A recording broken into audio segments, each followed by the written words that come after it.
Over Illinois, the plane disintegrated in midair. No flight recorder was ever recovered, and no evidence of mechanical failure ever surfaced. Apparently, all of the evidence was destroyed in the crash, because despite the fact that his son's backpack had been discovered by the fuselage, the briefcase that Caradori carried with him everywhere, which those close to him insisted he would have kept the evidence inside of, was never found. Gary Caradori's wife and Senator Schmidt were convinced he was assassinated, as was nearly anyone else who was following the case.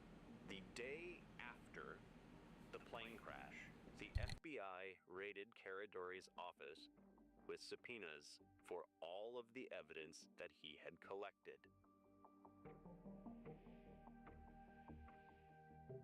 The day after the plane crash, the FBI raided Caradori's office with subpoenas for all of the evidence that he had collected.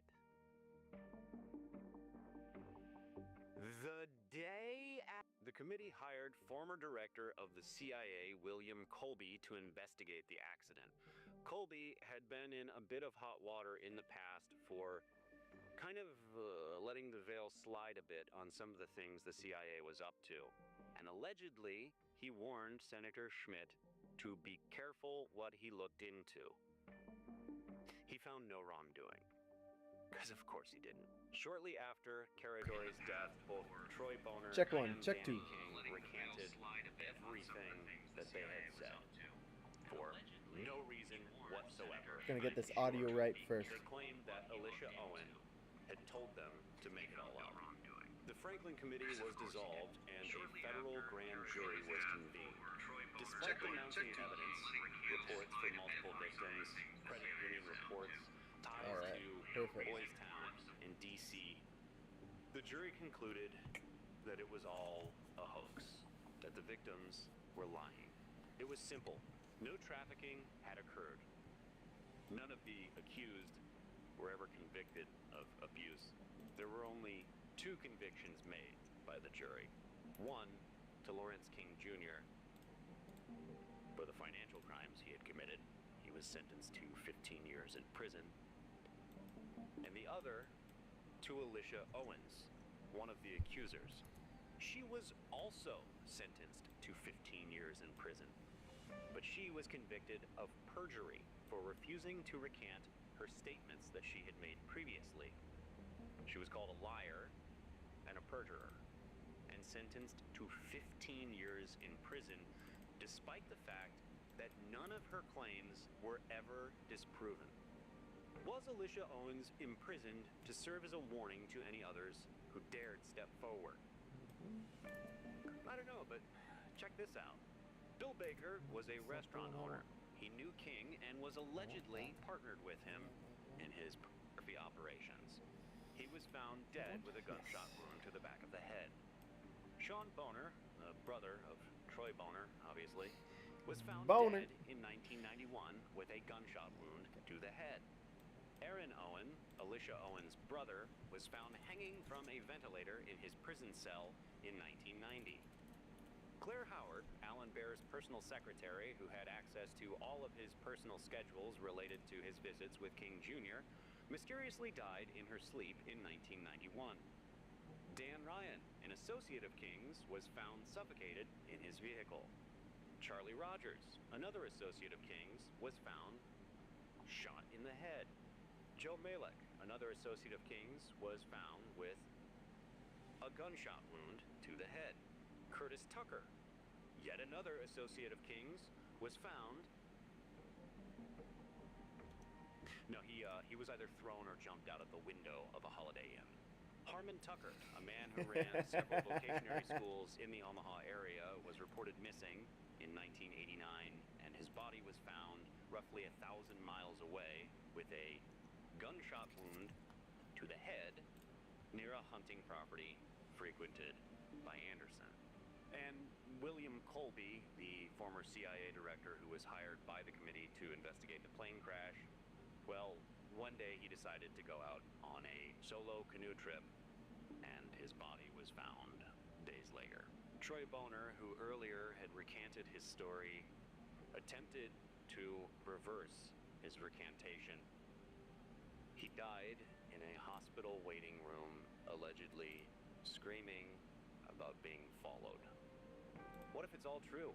What if the Franklin scandal wasn't just about one man's crimes, but a vast network that spans over the police, politicians, the media, all attempting to cover up, this network of sex trafficking related to children, wherein they blackmail and manipulate each other for power, all while abusing children, committing horrific, horrific crimes, and getting away with it because of the institutional rot. Well, obviously not. The grand jury found him innocent. None of that happened. And it'll never happen again.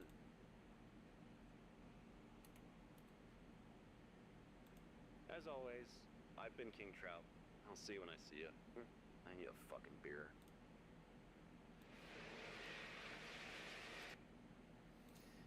Damn, dog.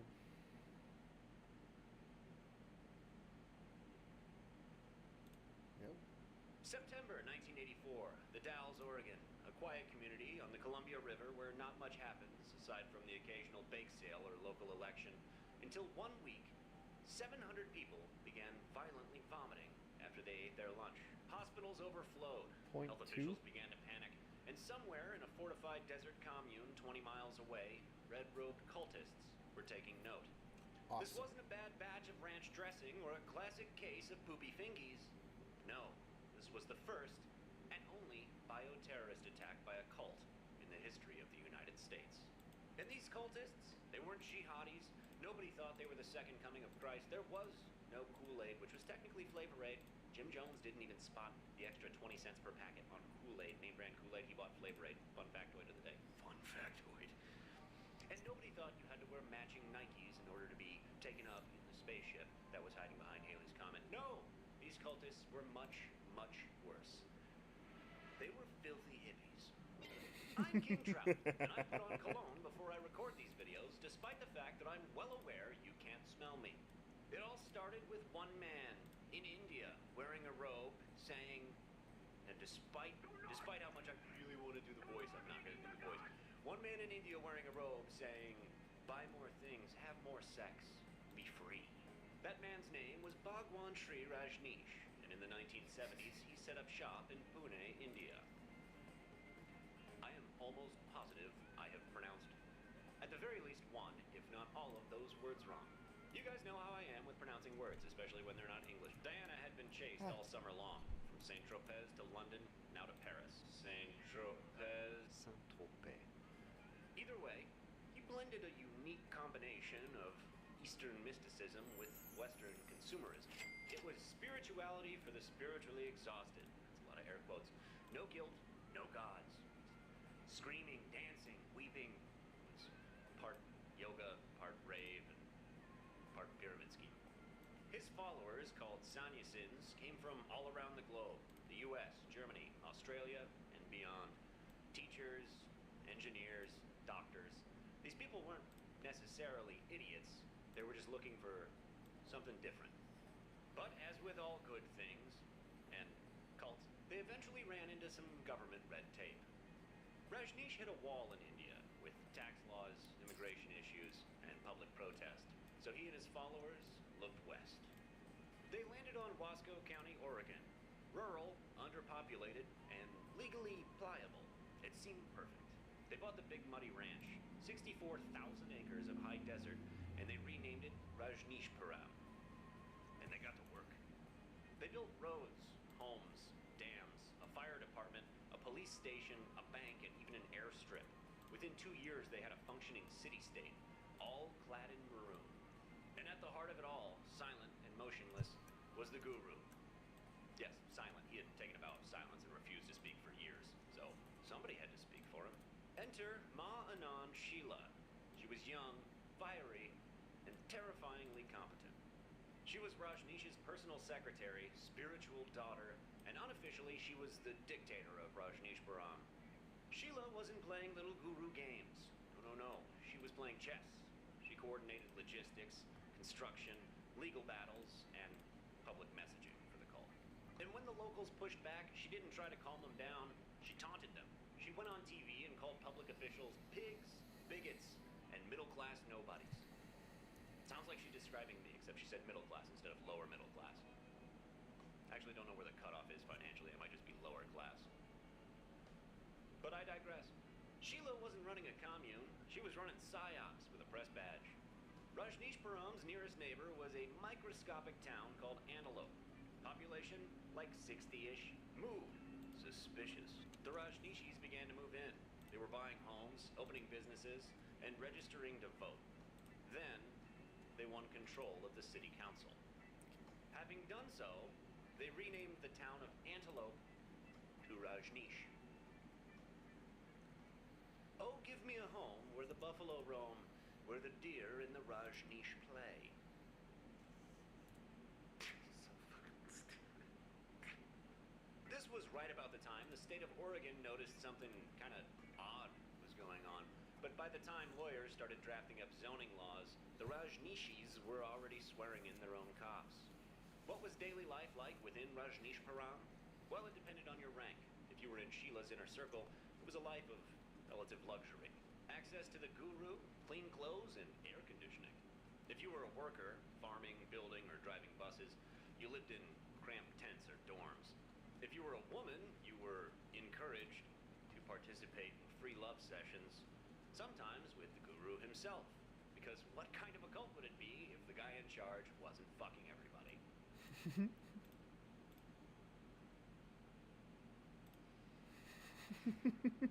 And if you were a critic, you were isolated, surveilled, and sometimes even poisoned. It was a utopia for like 12 people. For everyone else, it was a mix of hard labor, cult psychology, and emotional exhaustion. And no one was allowed to ask, why does Bhagwan need like a dozen Rolls Royces and Rolexes? The Rajneeshis weren't just spiritual warriors, they were also legal ninjas. They filed hundreds of lawsuits. They exploited tax loopholes, land use laws, and religious protections to build a fortress disguised as a church. They even tried to start their own county. And when that didn't work out, Sheila took it a step farther. From the courthouse to the petri dish. Sheila's plan was gut-churningly brilliant. That pun will make sense once you understand what her plan was. They were going to stop the people of Wasco County from voting against them. It was a simple two-step process. Step 1, infect the population with salmonella. And step 2, outvote that population who's too busy shitting their pants and puking their guts up to vote.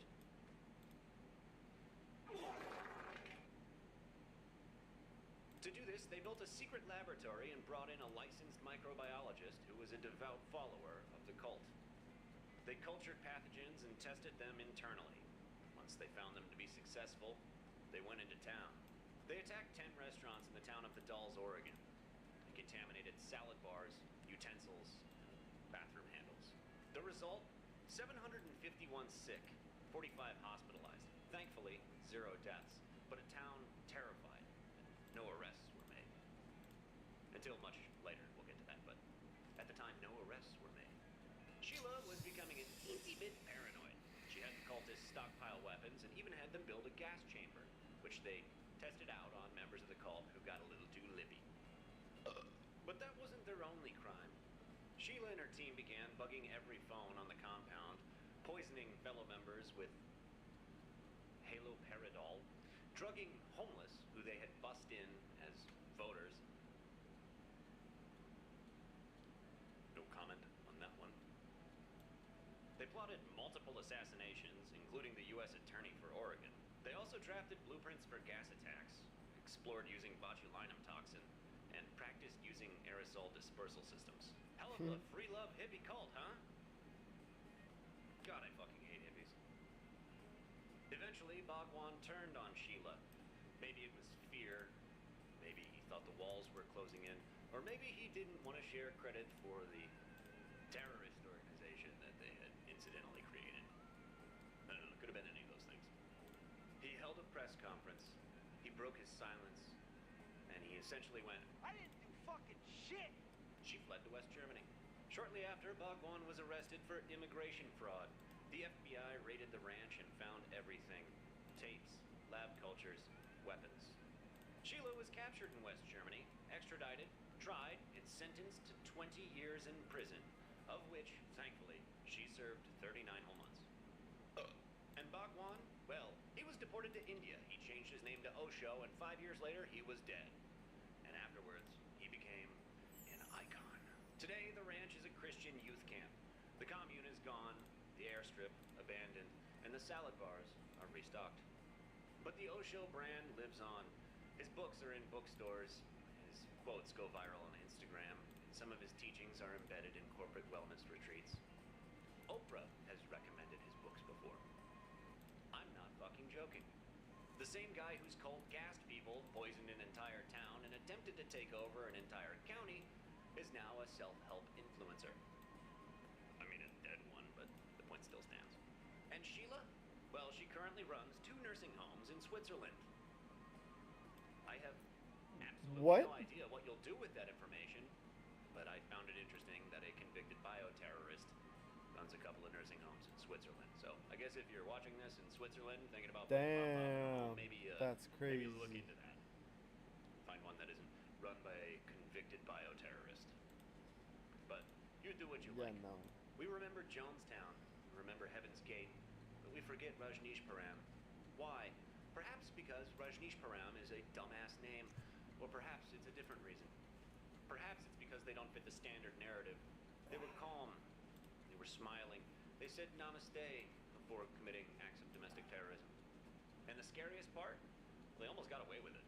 They got really close to achieving their goals. Maybe if there was a different judge, or a missed press conference, or a wave of public sympathy for these peaceful people, they would have made it to the state level. A religious movement with a bioweapons program, operating what appeared to be within the law, and nobody stopped them until it was almost too late. The Rajneeshis proved you can weaponize love, you can buy silence, and you can sell salvation, all at wholesale prices. Their story isn't just about a cult. It's about what happens when faith meets infrastructure, when charisma gets a budget, and when the only thing stopping authoritarianism is a health inspector. The next time someone offers you spiritual clarity, tax-free status, and a salad, just be sure to ask them what's in the dressing. I've been King Trout. As always, thank you for watching. I'll see you when I see ya. Love you. Bye. Hey, babe. Oh my god, what the fuck do you want? Can you stop peeing in Gatorade bottles and putting them underneath the bed? It could have been literally anybody. I'm filing for divorce. That's what you sound like. God, what the fuck is her problem?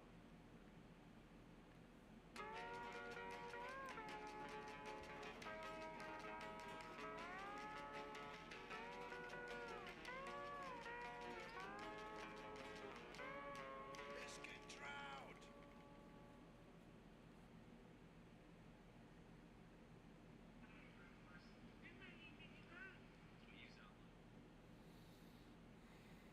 We've all heard the story of the Salem witch trials.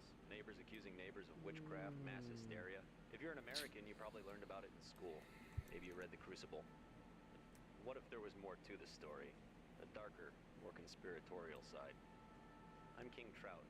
If that's something you'd like to hear about, take a seat and let me tell you the true story of America's first conspiracy, the Salem witch trials. Oh, fuck. Yeah. Let's start with some context. In 1628, the Massachusetts Bay Colony was founded primarily by... Those are S's. It's Massachusetts. No, those are very clearly F's. No, they're called a long S. In 1628, the Massachusetts Bay Colony was founded primarily by Puritans from England. They were on a stock company charter to establish a financially viable colony on the new continent, and they were successful. Over the next few decades, there was a lot of political and religious upheaval in England, which caused a lot of people, mainly Puritans, to flee to the New World for religious freedom. The Pilgrims, that we all learned about in school, were one of these Puritan groups. So in the 1500s, King Henry VIII kicked off the English Reformation. What this did was it converted the state religion of England from Catholicism to the Protestant Anglicanism. Whether or not he did this so he could get divorced is kind of up for debate, but probably yes. The Puritans were a group of Protestant Christians who believed the Anglican Church was not different enough from Catholicism. Problem was, it was illegal to criticize the state religion, so they had to shut up and convert or leave. And some of them chose to leave. Most of those who fled England for this reason chose the colonies as their new home because it was culturally so similar to England and they could practice their religion freely. They were so devout in their faith and dedicated to practicing their religion that they packed up their life and moved to a new continent, which at the time was the equivalent to essentially moving to a new planet. For these people, their religion was not a part of their life, it was their life. Remember that. It will come up again later. So religious exiles are trickling in across the Atlantic and establishing new settlements as they arrive on the continent. In 1626, Salem Town was one of these settlements. 10 years later, Salem Village popped up right next door. The people of Salem Town and Salem Village did not get along. And again, for these people, their religion was their life, and as such, church attendance was essentially socially mandatory. Miss a church service? Congratulations, outcast. Good luck surviving the winter in an era where your reliance upon your neighbors is almost mandatory. This was a problem because between the two communities, there was only one church, and the larger of the two, Salem Town. Now, since Salem Village and Salem Town did not get along with each other and had religious disagreements, in 1672, Salem Village voted that they would hire their own minister and start their own separate church. The first minister hired for the church in Salem Village was James Bailey in 1673. He was minister for 6 years before he quit because the villagers decided they didn't like his teachings and stopped paying him. His place as minister was taken over in 1680 by Reverend George Burroughs. Remember that name. He quit 3 years later because, surprise, the villagers stopped paying him. So the villagers didn't like these two ministers' teachings and stopped paying them. But why? It was because they were too soft, not enough fire, brimstone. So in 1684, Deodat Lawson took over place as minister for Salem Village, but left 4 years later in 1688. Can you guess why? Did you guess it was because the people of Salem Village didn't like his teachings and stopped paying him? Wrong, idiot. It was because of a technicality where the local parish hadn't officially ordained him. But either way, on June 18, 1689, Reverend Samuel Parrish was hired to lead the congregation of Salem Village. Reverend Parrish brought that fire and brimstone the people of Salem Village wanted so badly. He was hardcore. He was always reminding his congregation of the constant battle everyone was waging internally against the devil. Make one little slip up and bing bang boom, there's your one-way ticket to hell, buddy. He was known for publicly ridiculing even the most devout members of his congregation for the teensy tiniest little infractions. And he also encouraged ratting on other members of the congregation who you thought were not fully following the church's teachings. Sure sounds like the healthy foundations of a community built on trust. What could go wrong?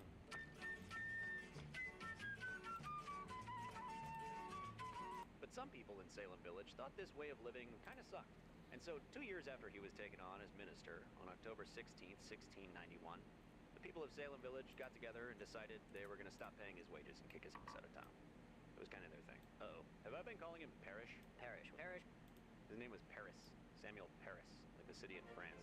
I'm not redoing it. So now, Paris is minister for partial pay over a congregation who resents him. But he was going to stay because he was on a mission from God. 3 months later, in January of 1692, things got interesting. That January, Reverend Paris's own 9-year-old daughter, Elizabeth Betty Paris, and his orphaned 11-year-old niece who lived with the family, Abigail Williams, started exhibiting strange behaviors. The girls screamed and threw things and made strange noises. Now, as a man with nieces in that age group, I would describe that as the standard bull that little girls do, but not Reverend Paris. He saw it for what it really was. The girls had been bewitched. See, Reverend Paris had moved his family to be the minister of Salem Village in 1689, and he had moved from Boston. But just before he left, a prominent Puritan minister and Harvard graduate from Boston named Cotton Mather had published writings detailing exactly what the behaviors of those who'd been bewitched looked like. At the same time all this was going on, other girls began to exhibit symptoms of being bewitched. 12-year-old Ann Putnam Jr. and 17-year-old Elizabeth Hubbard. So Paris is convinced that the girls are bewitched based on the writings of Cotton Mather. And in Mather's writings, he states that witches will appear to those who've been bewitched, spectrally. Paris demands the girls tell him who bewitched them. Finally, after some questioning, they name Reverend Paris's own slave, a woman named Tituba, or Tituba, or Tituba. I've heard it pronounced all 3 ways, and there seems to be no rhyme or reason whatsoever. I will call her Tituba. Now, pause. Here's the part in the story when modern sources will state that Paris beat a confession out of Tituba, which is only half true. When Paris initially theorized that the girls were bewitched, some of the local women had the idea to bake a witch cake to find the culprit. A witch cake, and I'm not joking when I say this, is a cake made of rye flour and the afflicted party's urine, which would be baked and then fed to a dog. It was believed at this time that dogs had close ties to the occult and the devil, and if after eating this cake containing the afflicted person's urine, the dog behaved bewitched, it would lead to the witch. So after consulting with some of the women in the village, Tituba baked a witch cake with Betty's urine, which in and of itself was an act of witchcraft. Tituba is confirmed to practice witchcraft. Now, ironically, by working with people who were kind of trying to help, but either way, she practiced witchcraft. Paris found this out, and then he beat Tituba. He demanded that she confess to bewitching the girls, now that he had confirmed that she had already practiced witchcraft by baking the witch cake. Not great PR to practice witchcraft as a means by which to exonerate yourself of an accusation of witchcraft, but hey, what do I know? It's worth noting that to these people at this time, witchcraft was real. The existence of witches and witchcraft was never in question. Witches are real, witchcraft is real, period. The only question at hand was determining who was a witch. The other thing that's definitely worth noting once you put on your historical context hat and we start talking about these accusations is that the divide between correlation and causation had not yet really been examined. So, if your neighbor approaches you and let's say they ask to borrow a loaf of bread and you tell your neighbor, sorry, I can't loan you a loaf of bread, if I do, my family might starve. And your neighbor says, well, I hope horrible things happen to you. And then a week later, something horrible happens to you. Sure sounds a lot like they caused that. We've got all of that brewing in a village where the minister has worked very hard to develop a cult of fear and accusation when nobody even liked each other to begin with. And now, his own daughter is bewitched. If the devil can make his way into the minister's house, it could be anywhere. Tituba was interrogated and confessed to convening with the devil. She stated there were 3 others at this meeting. Sarah Good, Sarah Osborne, and a tall man she didn't recognize. She said she was coaxed by Good and Osborne to write her name in the devil's great book. And she did. And when she did, she saw Osborne and Good's name, along with 6 others that she couldn't quite make out. Both of the Sarahs who were named were social outcasts, and neither was very active in the church. Likely targets for a witchcraft accusation, and, using the logic of a 17th century Puritan, likely practitioners of witchcraft. And so in March of 1692, Tituba, Sarah Good, and Sarah Osborne were all jailed and held for trial. So obviously the fact that there are 3 witches in the village, and at least 6 more who we don't know who they are, was the juiciest piece of hot freaking goss. Everybody in the village had their focus entirely on what these girls would say next. So at this point in time, the girls have accused 3 people of witchcraft, but why would they accuse them? Well, there's a couple theories on it. One of these theories is one of those like historical facts people will throw out having never researched it whatsoever just to sound like they're more intelligent and more well-read than the average person is. And that is the theory of convulsive ergotism. Convulsive ergotism is a poisoning caused by a fungus, ergot, which grows on certain cereal grains. This theory states that the girls were suffering from convulsive ergotism probably due to bread that they had eaten, causing the symptoms that appeared as if they were bewitched. This theory gained traction after an article was published in Science magazine in 1967. Now, the reason I think that it caught on is because one of the chemicals produced by the ergot fungus is lysergic acid, LSD. So it's the 1970s, somebody throws out a theory that, hey, all these girls were acting the way they were acting because they were high on LSD, man. It was hip, it was trendy, it sounded cool, and that took off. Some people take issue with this theory, including me, for a multitude of reasons. 1, if it was ergot poisoning, everyone in the house would have suffered from it. 2, if there was ergot within the village, in all likelihood, the entire village would have suffered from ergot poisoning. And 3, you can't turn convulsive ergotism on and off. See, the girls would act bewitched suspiciously when it was convenient for them. So, in my opinion, and based on my research, the theory of convulsive ergotism is horrible. Another theory is that these girls were expressing their traumas. They had these internalized problems that they were letting out. You know, it was psychosomatic, the symptoms of years of abuse that were finally being released, which also is just horrible. This is just some touchy-feely nonsense that people use to excuse the consequences of the girls' actions. The real reason for their actions. What was the real reason for the girls' actions? Well, based on all of my research, in my opinion, it was one of two things, but probably both. Try and imagine, and this will be harder for some of you than others, that you are a preteen girl in a 17th century puritanical village in New England. The expectation for your behavior is that you be silent and unseen, doing your chores, never speaking unless spoken to. And now all of a sudden, everybody's paying attention to you, hanging on to your every word. All of a sudden, these girls were the center of everyone's attention. And they were kids, so at the time, they were too dumb to realize that their actions had consequences. Now, another factor that I'm fairly certain was at play in their behavior in making these accusations was outside influence, particularly in the case of Ann Putnam Jr. Nearly everyone she accused was either a direct enemy of her family, or their removal from society was incredibly beneficial to her family. In March of 1692, the girls accused 4 more of witchcraft. Among these was a 4-year-old, Dorcas... Dorcas. 4-year-old Dorcas Good. 4-year-old Dorcas Good, Sarah Good's daughter, and an elderly woman, Martha Corey, who was a devout and well-respected member of the church. Why would they accuse a 4-year-old of witchcraft? Well, it may have been because they used the testimony of the 4-year-old to help convict her mother. Why would they accuse a devout and well-respected member of the church? That may have been because Martha Corey was in staunch opposition to the accusations of witchcraft and claimed that the girls were making it all up shortly before she was accused. The bewitched girls were also joined by a new accuser, 17-year-old Mary Warren. She was a servant girl for a local family, the Proctors, and accused her mistress, Elizabeth Proctor, of witchcraft. The accusations compounded in April of 1692. Sarah Cloyce, sister to a woman who'd been accused of witchcraft the previous month, came to her sister's defense and was in turn accused of witchcraft. John Proctor, Elizabeth Proctor's husband, came to her defense and was in turn accused of witchcraft. Giles Corey, Martha Corey's husband, rebuked the claims made against his wife and was in turn accused of witchcraft. Abigail Hobbs, a girl who was conveniently the same age as the girls who were bewitched, was accused of witchcraft, and in turn, so were her parents. Bridget Bishop, a woman known for her scornful dislike of children, was accused by the girls of being a witch. That same month, Mary Warren, the servant girl who had accused her master of witchcraft, came forward and said she was lying. She made it all up, and the other girls were lying too. She was accused of witchcraft. Have you started noticing a pattern? And the final person accused of witchcraft by the girls in April of 1692 was the former minister of Salem Village, George Burroughs. It might be worth noting that Reverend Burroughs owed a lot of money to the family of the girl who accused him of witchcraft. The accusations of witchcraft were stuck in a positive feedback loop.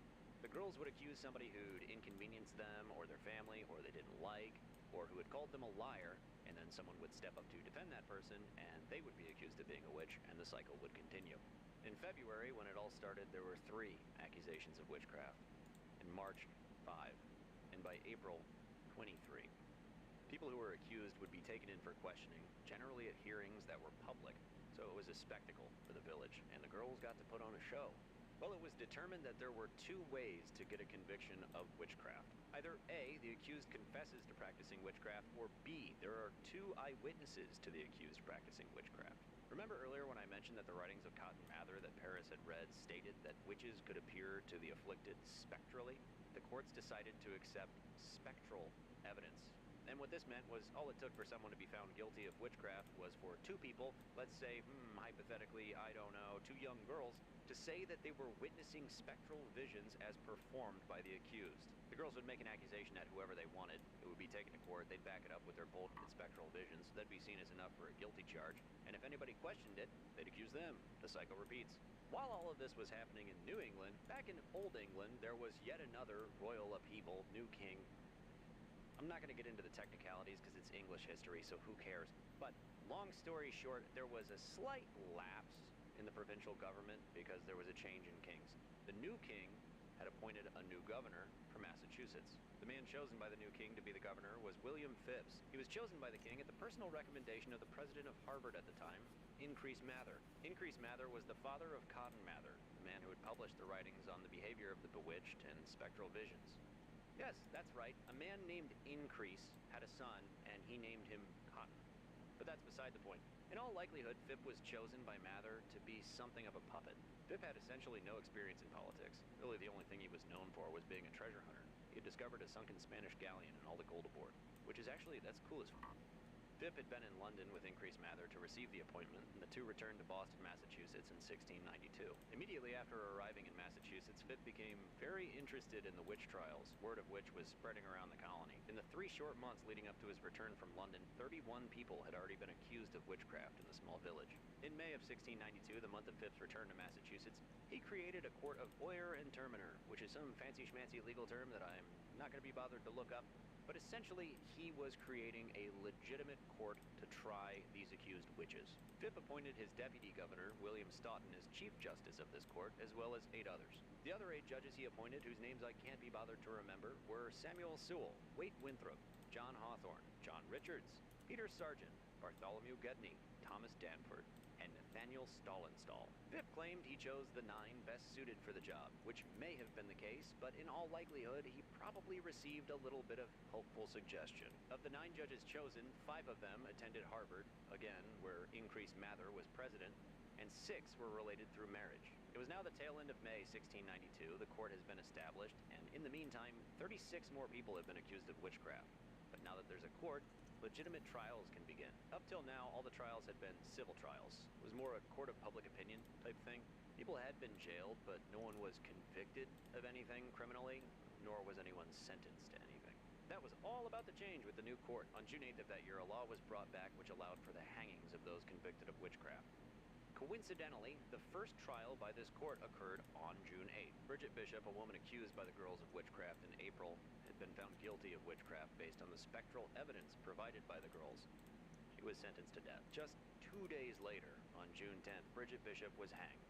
Sidebar, hanging at this point in time was a very different punishment than what you're probably thinking of hanging as. See, at this point in time, the goal was not to snap the victim's neck as it became. They strangled people. They would take a ladder to a tree and have the person sentenced to death climb the ladder, tie a noose around their neck, tie it to a branch, and then they would turn them off the ladder, as they call it, an acute euphemism. They would push them off the ladder, and then they would slowly strangle to death. Immediately following the conviction and execution of Bridget Bishop, Judge Nathaniel Stollenstall quit the court on the grounds that he didn't agree that spectral evidence should be admitted. He thought it was fucking stupid that they had convicted and executed a woman who may have been innocent based on the allegations that little girls had seen visions she was creating. Truly a man ahead of his time. His position on the court was filled by Judge Jonathan Corwin, who was brother-in-law to Judge John Hawthorne and uncle to the county sheriff. The county sheriff, who, mind you, had been taking the property of those who were accused prior to a conviction and wouldn't give it back, even if they were found innocent. Right around this time, a few of those who'd been accused and were awaiting trial died in jail. Increase Mather wrote a letter to the court urging them to speed up the rate at which the trials were happening and recommending they maybe don't use spectral evidence to convict people and execute them. They listened to half of his advice. The court picked up the pace as the accusations continued to roll in. On July 19th of 1692, 5 more who'd been found guilty of witchcraft were hanged. Exactly 1 month later, on August 19th, 5 more were scheduled to be hanged. Among them was Reverend George Burroughs, former reverend of the village of Salem. Increase Mather had come down from Boston to be in attendance of the hangings. Reverend Burroughs was the first scheduled to be hanged on that day. He had refused to make a plea of innocence or guilt because it was not a trial with a jury. And I know people always make that stupid joke where they're like, oh, well, if they're a witch, then they'll free themselves, but if they're not a witch, then they'll die.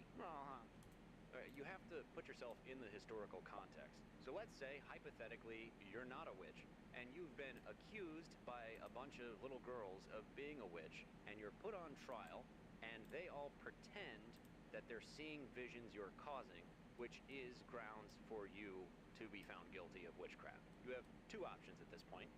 You could do what some did and lie and confess to being a witch on the grounds that maybe you could name other witches, which again falls into that problem of how things are spreading like a virus, but you'll at least be alive for a little bit longer, hopefully. Or you can do what many others did. Be accused of witchcraft and stand by your convictions and tell the truth. Because to you, and how real your faith is to you, lying will send you to hell for all eternity. So, you can die telling the truth while being accused of being a witch, and you get to go to heaven. Or you could lie to save your ass temporarily and accuse others of being witches, which you may or may not believe to be the truth, but you have lied in admitting to something that you are not. which is a one-way ticket to hell, because lying is a cardinal sin. So for many of these people, being accused of being a witch and sticking to your guns and telling the truth up until you were killed was a better option, because at least that way you get to go to heaven. So Reverend Burroughs was first on the list to be hanged, and as his last words, he said the Lord's Prayer, something that was thought to be impossible by witches. People were stunned. They were moved to tears. They took a step back, and they thought, whoa, what have we been doing? This is insane. We're listening No, they to did not. the visions of these little girls, and we're taking that to be the truth, and we're about to hang a man who was the pastor for our village. Who are we? What separates No. us from Anyways, they hung him. animals? Really? We're supposed to be made in God's image, but here we are, acting so savagely. Are we the demons? Are we the ones possessed? But then, Increased Mather chimed in. He said, I don't know, guys. That was pretty good. Almost too good. Sounds like the work of the devil to me. So they hung Reverend Burroughs and the 4 others. A month later, on September 17th, Giles Corey, the husband of the devout Martha Corey, who'd been accused a few months prior, was questioned. The court wanted a confession out of him, but he was smart enough to realize if he claimed to be guilty, he would be executed, and if he claimed to be innocent, the girls would claim he was guilty, and he would be executed. But on a weird legal technicality, if he made no plea, then his inheritance could be passed on to his children. So in order to get the answer out of him, the court ordered that he be pressed. Pressing is when a person is laid flat on a board with another board placed on top of them. Weight is then slowly added onto the top board, increasing the amount of pressure that's felt on the individual until the desired result is achieved. In this case, the desired result was an admission of either innocence or guilt, but Corey recognized he was going to be killed either way. But with that technicality, if he made no claim of innocence or guilt, his inheritance could be passed on. The county sheriff was in charge of overseeing the procedure. He would show up regularly to add stones, increasing the amount of pressure felt on Corey. He would then ask Corey how he pled, guilty or not guilty. And each time, Giles Corey would respond the same. More weight. I'm guessing Giles Corey was able to handle a pretty significant amount of weight since he had to lug around those giant balls. Unfortunately, after 2 days, he did succumb to the pressing and died. Just 3 days after Giles Corey died from pressing, 8 more were hanged for witchcraft. One of whom was his wife, Martha Corey, the woman he had stepped forward to defend. So it's late September of 1692, and 139 people have been accused of witchcraft so far. 20 have been executed, 19 by hanging and 1 by pressing, and 4 others have died in jail. But then, one person got accused, and everything came to a grinding halt. Mary Spencer Hall is accused of and arrested for witchcraft. So you're probably asking, who the hell was Mary Spencer Hall? Why did everything come to a grinding halt when she was accused? Well, Mary Spencer Hall was the wife of Governor William Phipp. See, the trials and executions that were happening under his governorship that he had more or less directly set up, they were totally fine until they hit too close to home. On October the 12th of 1692, Governor Phipps put an end to the trials. Shortly thereafter, on October 29th, Phipp prohibited the arrest of anyone accused of witchcraft, released many of those who'd been accused, including his wife, shocking, dissolved the court, and prohibited any writings or publications be made about the trials. The father-son duo of Increase and Cotton Mather were pissed that Phipp had put an end to these trials. In their mind, he was letting the devil run rampant through Massachusetts. He had bitten the hand that fed him. William Stoughton, who, if you remember, was the Chief Justice of the court before it was dissolved, and Phipp's deputy governor, issued an order. He ordered that all suspected witches whose executions had been put on hold due to pregnancy be executed immediately, of which there were a few in Salem. Phipp. In protest of his order being denied by the governor, Stoughton resigned as a judge. Super coincidentally, and I'm sure entirely unrelated, shortly after all this went down, Phipps was accused of misappropriating funds, removed as governor, and shipped to England for trial. Stoughton took his place as governor. Just as quickly as it began, it was all over. No more accusations of witchcraft, no more trials, no more hangings.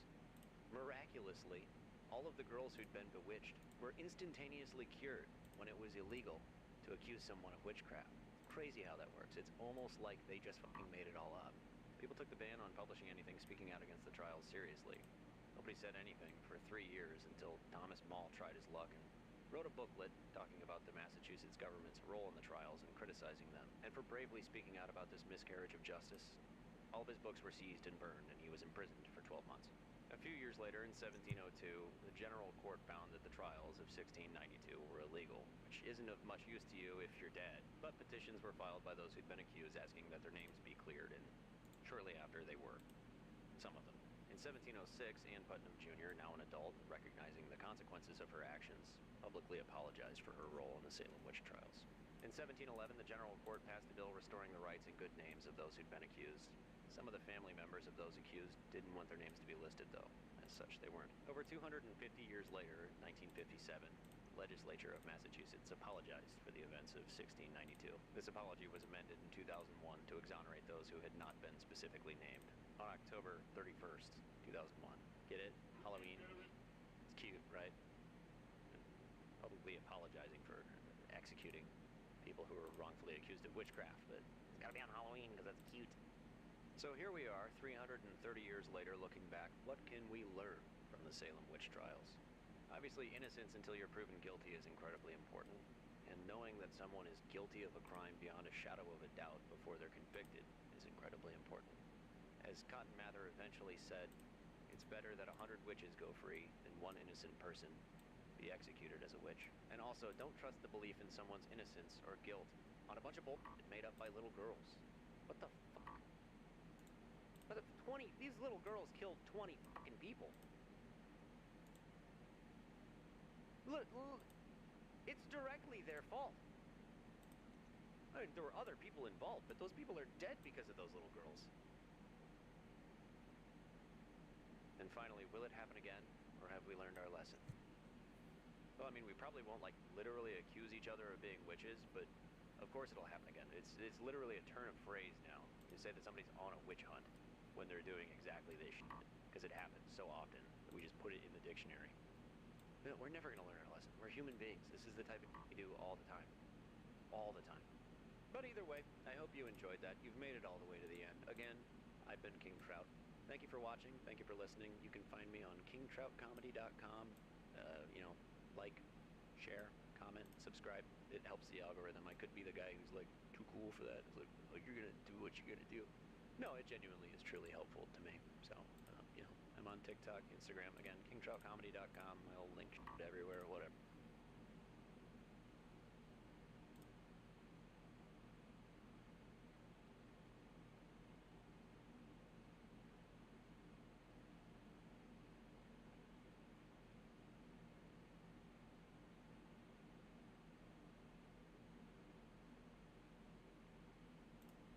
So new shoe on head video, the male loser epidemic. I think I know what this is about. I'm assuming it has to do with the rise of neets, of guys who are stuck in their room playing ranked all day because the modern world does not seem so good on the outside. Sorry I've been gone for quite a bit. Hopefully okay, nothing too crazy happened. I feel like every time I take a break, like... I think we bombed Iran. A war breaks out or something, but thankfully that did not happen. Oh, yeah.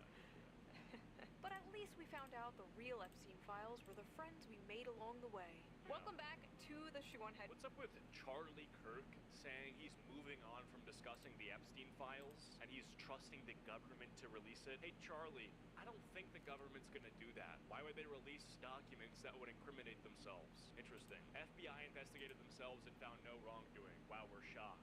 God, bro, it's this Epstein guy. This Charlie Kirk guy, before Trump getting inaugurated, elected, whatever, was saying it needs to happen yesterday. We need to release the Epstein files. Doesn't get released. Sorry for a small side rant, but the way he changed on the importance of this thing, now that Trump's saying let's just get over it, is very telling. Channel, if it is your first time here, run. I am Shoe on Head, and on this channel I like to cover cultural issues, mostly surrounding men's issues. It's what I've been doing for over a decade, and frankly, I'm exhausted. Many of you have been along for the ride, and you have seen me go from a chipper, lively 24-year-old making fun of BuzzFeed and Tumblr feminists to a bitter, calloused 34-year-old. Dude, this just looks like Nightcore. I can't explain it, but this image by itself just looks like Nightcore. Of BuzzFeed and Tumblr feminists to a bitter, calloused 34-year-old talking about very real and growing men's issues. One of the main men's issues I have been covering in great detail lately has been the male loneliness epidemic. Yeah, but turns out I was wrong. We don't have a male loneliness epidemic. We have a male loser epidemic. It's These people have absolutely no idea what it's like. I would seriously challenge these people to invent a technology that allowed them to swap bodies with men and maintain the same personality and brain, and see how long it takes them before they want to jump off of a fucking building. Cluelessness is crazy. Legitimately, if you're not actually doing shit with your life as a guy, which is actually hard, by the way, you want to die. And the doing shit part is the hard part. By that logic, it's hard not to want to die. Alright, if you're looking for a way to stack a little extra cash on the side without doing anything sketchy or time-consuming, you need to hear about today's sponsor, Free Cash. Free Cash is a website and it pays real money just for doing simple stuff on your phone. I'm talking things like downloading apps, playing games, or doing a few questions on a survey. A lot of these take 5 to 10 minutes tops, and they pay right after you finish. Here's how it works. First, you choose an offer. These are basically deals from companies that are trying to get you to try their app or service. Download Dice Streams and reach level 5. Sign up for this trial, do the task, get paid. That's literally it. The best part, of my opinion, is that the cash out options are very flexible. You can get paid through PayPal, crypto, or gift cards to places like Amazon, Netflix, or Spotify. Whatever you want. It even shows you how much you're earning as you go, so you know it's worth your time. And yes, it's legit. They have over 170,000 reviews on Trustpilot, and they've been reviewed by websites like Survey Police. So if you've got some free time and want to turn that into actual money, scan the QR code on screen or click the link in the top of the description and get started right now. It's completely free to sign up, and you can literally start making money within minutes. Thank you to Free Cash for sponsoring this video. no, it's a male mediocrity epidemic. It's a Let me adjust my posture as I cook these hoes. The male, what is this, mediocrity epidemic? Let's discuss this. It has never been harder for young, hard-working white men specifically to afford a home, to get a girl, to have children, to pay and raise said children in a safe, non-crime-ridden, high-trust neighborhood. It's impossible mode. It's harder than beating fucking Doom Eternal with a blindfold on and someone biting your dick. It's not easy. It's actually quite challenging. And so to talk about mediocrity as if the same people who are making infinite fucking money and then on OnlyFans are gonna sit here and complain about that, it's crazy. It's you know, when the whole conversation was about the gender pay gap, the whole 77 cents on the dollar, which was also not even fucking true. You know what is true? Sophie Rain making $72 million on OnlyFans to men on average on OnlyFans making, I'm just guessing, just throwing my hat in the ring here, not as much as $72 million. And I would argue that it's probably more than a 33-cent gap, 23-cent gap. male loser epidemic. The male loser epidemic has gotten so bad that it's honestly so pathetic at this point. Now, I don't always talk about men's issues. No, sometimes I talk about politics, and sometimes I mix the two together. Now, I know a lot of you don't like politics. You don't care about politics. But politics cares about you, and it will enter your life no matter how hard you try to avoid it. But thankfully, I have the perfect app to help you navigate this difficult, Is it Ground News? confusing political landscape. 20 bucks on Ground News? So let's quickly give a shout out to today's sponsor, Ground News. I'm the fucking goat. Let's continue. With all these issues men are facing, they seem to be moving to the right and the Republicans more, since the left and Democrats have essentially just become the young men eat and die movement. Months ago, I covered how the Democratic Party was losing young men, and I predicted Kamala Harris would lose in part because of young men overwhelmingly voting for Trump. And I was correct. Well, now the Democrats have unveiled their final solution to the right-wing male loser epidemic. I don't know if people have a job in this chat or if they've been paying attention to what Twitter's been saying. Actually, no, wait. If they have a job or if they don't have, no. Yeah, if they have a job or if they've been paying attention to what Twitter's been saying about this whole thing, like the Democrats, their plan to get young male voters, bro, this shit's embarrassing. This shit is so clueless, it's disgusting. Like, how can you actually be this tuned out and this non-attentive or this fucking retarded? Yeah, you're retarded is the word. How retarded do you have to be to think it's a complicated issue? How do we get more men to vote for us? Let's think about this. You know, it's a really tough one. Let's all scratch our heads. While all the people who are normal and actually are supporting men and the flourishing of them in the country that they are voting in, let's make it more complicated than it has to be. Democrats spending millions. Yeah, $20 million. Yep, they hired a fat lesbian to bring guys back. Yeah, $20 million in this movement. What's this? To learn how to speak to American men and win back the working class. Democrats have blown millions millions of dollars on efforts to appeal to American men who turned to President Donald Trump in droves on Election Day in hopes of winning back the working class. Democrats have spent $20 million on their...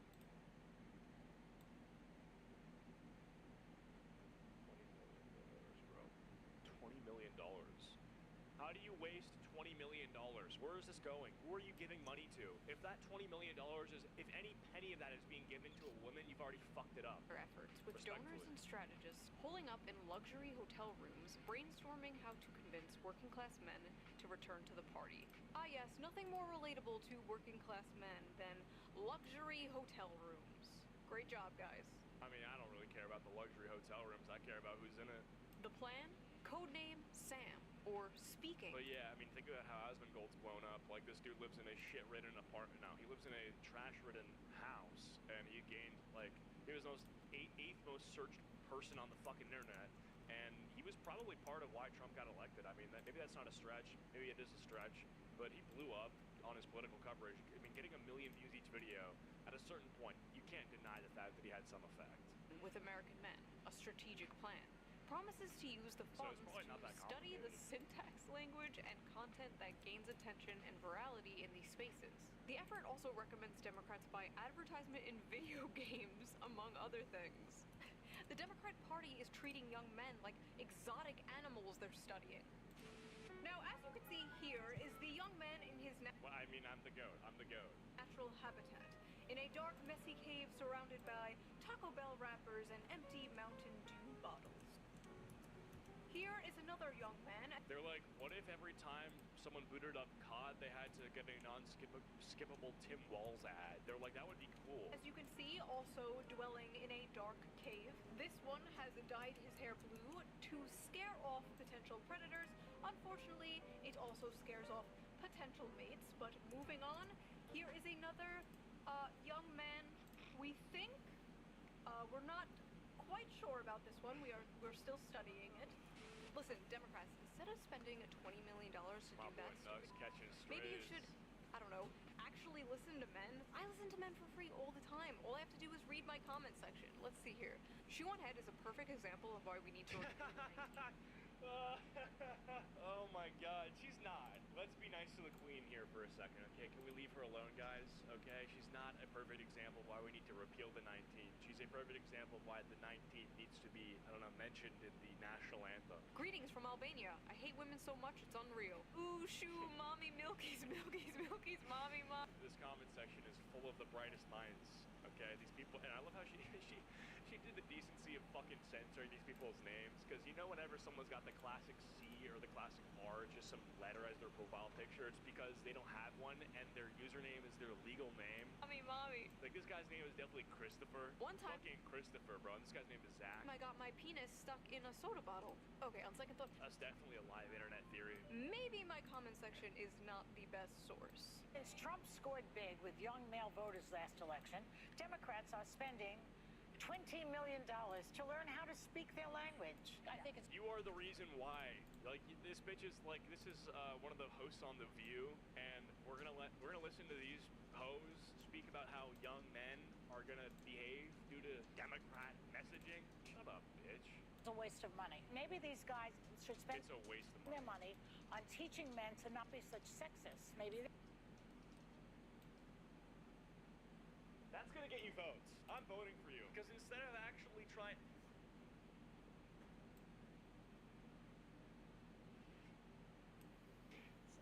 Why did we lose, guys? Why did we lose the election? Why are we not getting men to vote for us and our shitty candidates and our terrible dog shit anti-male rhetoric? You're sexist. But the stats don't bear that out now, do they?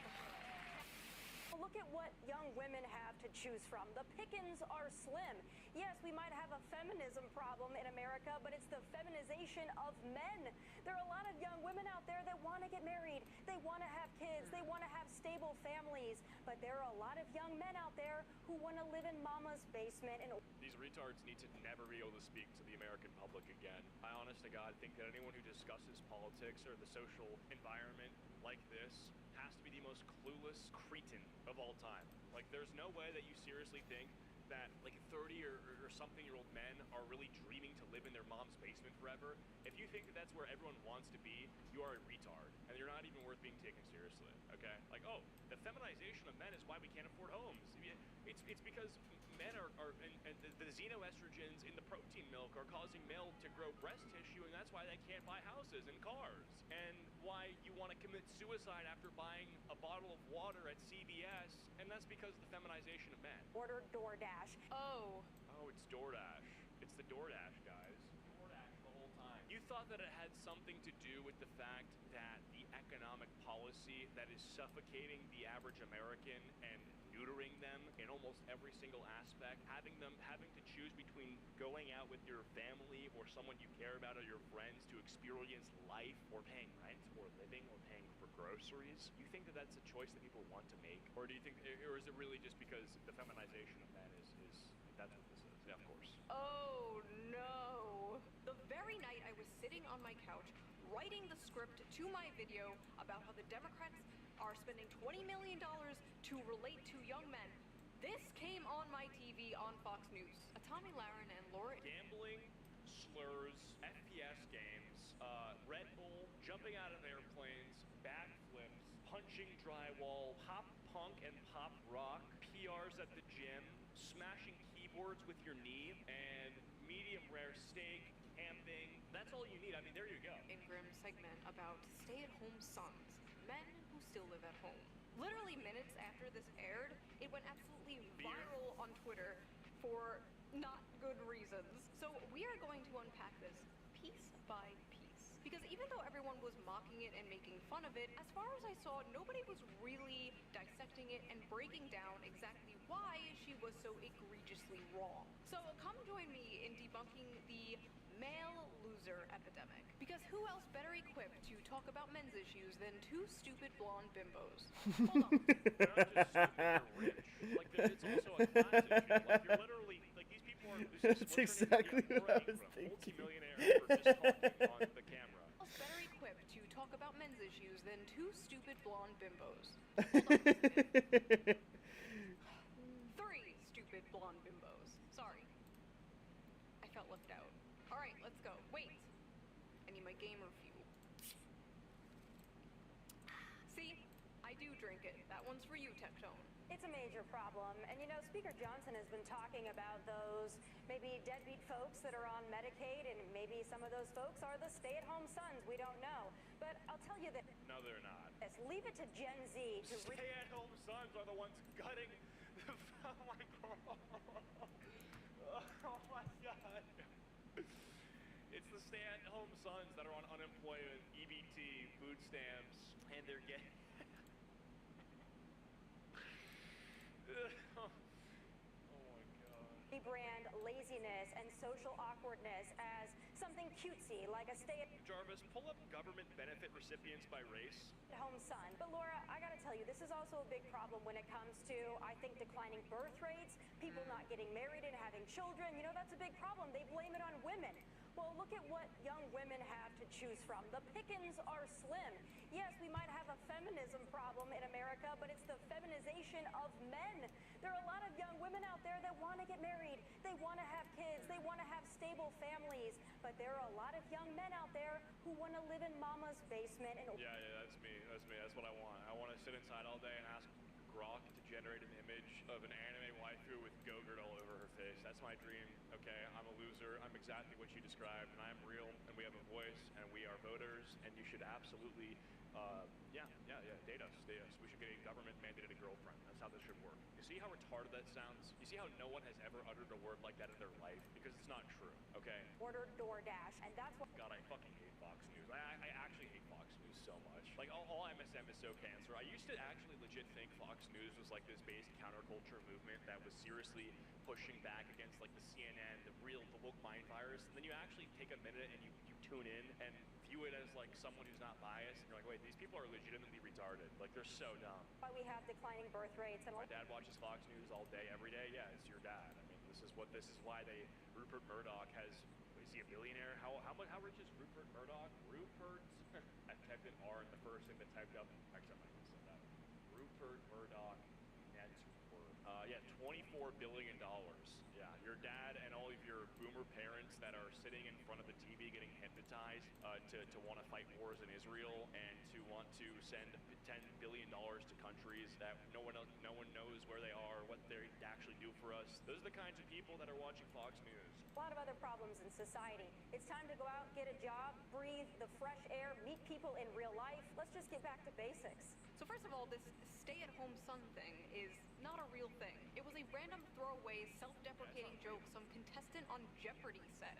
One f***ing guy. Because I guess there's nothing else important going on that they could cover on the news. They literally made this into a fake phenomena so they can on young men. Meanwhile, Democrats are spending millions of dollars trying to win back young men. Oh no, the young men are leaving us in droves. How do we get them back? Don't worry, I got this. Hey, you fat, lazy, Cheeto dust-covered slobs. You. Nice. Thanks. I love you. I love you too. The fuck? Is the amount I'm hard. of young men living home with their parents increasing? Yes. Is it because they're lazy bums and just want to order DoorDash all day? No. And also, they're not paying for DoorDash, Tommy. They're financing it. Come on. Yeah. Klarna, I love this. This is what I want. I want to be able to get an interest-free loan to buy a burrito, to shit it all out into a toilet that I need to have an illegal immigrant fix.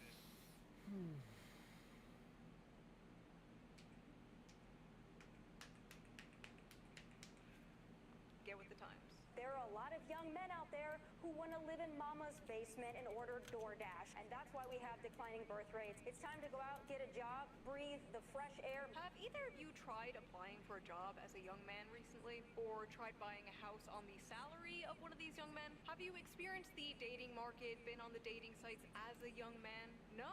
Interesting, okay. Just wondering. Listen, I know the average age of a Fox News viewer is like 70 nowadays, and you need to pander to them, but Tommy, you're like 2 years younger than me. You know this isn't true. Why are you talking like this? Why are you talking like a f***ing boomer? I'm sorry, I have no other word for this, but I hate this like generational pick-me. I was born in the wrong generation. Yes. I'm not like those other young people. And you know what? She's not like those other young people. Yeah. The whole, I was born in the wrong generation. It's like, no, maybe you were born in the right generation, and then there's some things that need to be changed right now. Because for everything that sucks about the current day and age, I can name you like 10 or 12 things that are pretty great. And I'm not going to sit here and act like I wish I was born in the 80s or something. Max, I wish I was born 5 to 10 years earlier, okay?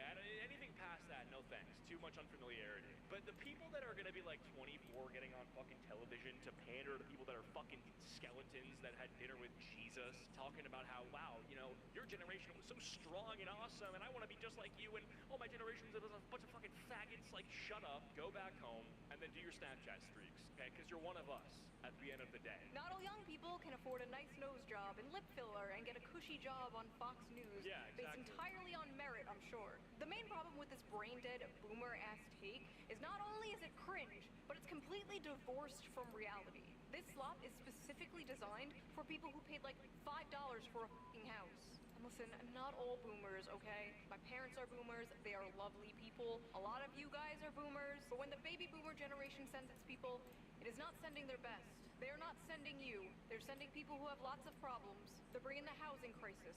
They're bringing wage stagnation. They're falling for AI. Boomers be like, yeah, we basically neglected the world and allowed it so that 10-year-old children could be put on meth and have their brain and vision fucked up, and they're completely mentally inept and retarded by the time they turn 15 years old. And we've also made it so that the economy is reliant on people getting third world labor for cheap and finding people to post clips on TikTok for dirt pennies on the dollar. And also with that said pennies, you'll have to put most of that toward the burrito loan you took out. And then they're also going to be like, well, you don't have a house? What is that, because you're gay? Is that because you like cock? No, it's because you fucked the world up, okay? I generated photos on Facebook, but some, I assume, Yeah, are it's like, brother, you can't tell the difference between America's Got Talent, where there's a guy who turns another human being into a butterfly, and, someone singing Counting Stars by One Republic. You don't know which one's real. people. But my God, I truly believe they do not understand how good they had it.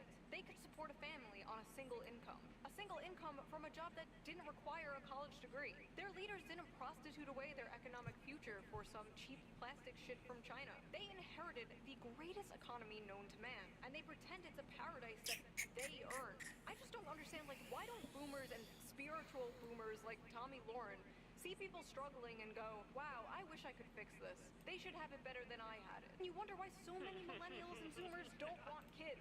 It's just an own. Get owned. I'm rich, you're poor, your generation sucks, you're getting mogged. Like, you're wallet mogging people, and that's, like, cool to you as a patriot. Like, I mean, it's cool to me as, like, someone who thinks that materialism is base, but it's not cool to me as someone who thinks that, like, maybe we shouldn't just, I don't know, destroy the world, destroy the best country ever. I want to make the world a better place for my children. I want to make the world a better place for my children. Ugh. Pull yourself up by your bootstraps, you spoiled brat. My DMs are open, Jill. Children? Not happening. Well, look at what young women have to choose from. The pickings are slim. Yes, we might have a feminism problem in America, but it's the feminization of men. Young men are becoming lazy because they're becoming feminized. So they're becoming lazy because they act more like women? What did she mean by this, chat? I know there's like a decrease in testosterone or something happening, but men are moving right-wing all over the world. Well, let's just get into it, because it's not a decrease in testosterone or something happening. That part's real. The chemical shit is 100% real. The average rate of things like erectile dysfunction, sperm quality, microplastic and blood content, testosterone, all this stuff is down, and it's down significantly. That's not like some like right-wing conspiracy theory. It's a health crisis, right? And that has to do with a lot of things, a lot of bribery that takes place in the world of health, for sure. The FDA, rubber stamping shit, and you know, putting cancer on the shelves of every single fucking grocery store, convenience store, deli, mart. That's a thing on its own, right? I mean, I don't know, like, obviously it doesn't make it worse, the economic stuff, but it definitely doesn't make it better, you know? It's like cherry on top. Hey, the economy's fucked, and you're also, like, you're just naturally on a lower baseline of testosterone, which is the hormone that is gender affirming to most young men who aren't trans or gay, that you should be entitled to, but you're not, because we've decided to make it so that we're gonna sell you chemicals. I mean, it's real. Like, it's literally real. Look up, what is that shit called? Phthalate content.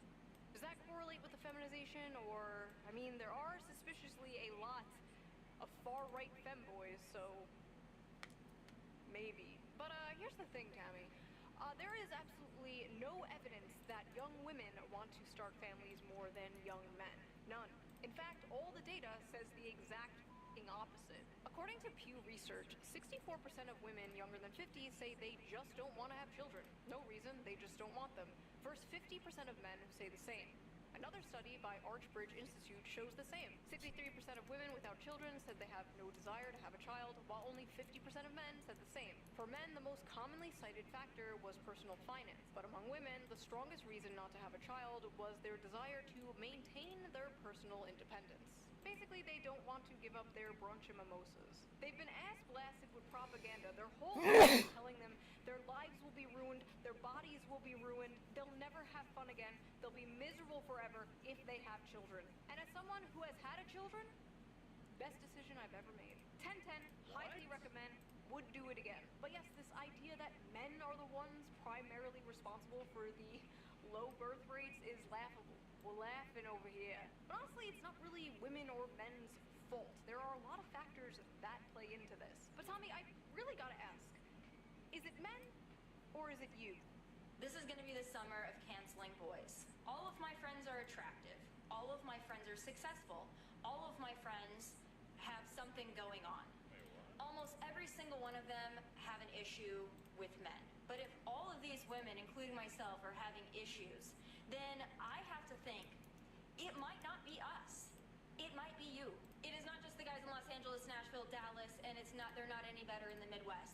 Quite frankly, I think they're trash all over this country. My friends are successful. Men don't give a shit about that. They'd marry a Walmart cashier if she was nice to them.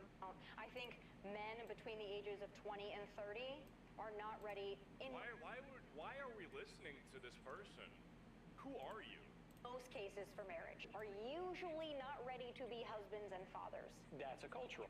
Dude, legitimately, how can you imagine the poor fucking guy that's got to lay it down? Oh my god. Like, imagine actually, like wifing this girl up, and then it's like her career to keep yapping about this shit forever, so she goes on TV the next day. Men are just, on average, they're not ready to be married, they're not ready to go to Pound Town, they don't have the necessary equipment, or tools, or stats, and yeah, and it's like, you come home, it's like, honey, what the fuck was that? She's like, do we have a problem? So, look, No, I wouldn't actually, back to your point, I think it's a biological thing. So let me get this straight. Men are all trash and won't commit and won't leave mommy's basement, and they're destroying the birth rates. But also young men are biologically incapable of commitment and being parents. What? But wait, there's more. She also believes women don't have to bring anything to the table. And as a woman, I want a strong man who is a protector and a provider, that will go to war if need be, that will protect me, protect my family. She's so loud and like entitled and obnoxious, dude. What is this job? Go to war! Go die in a war!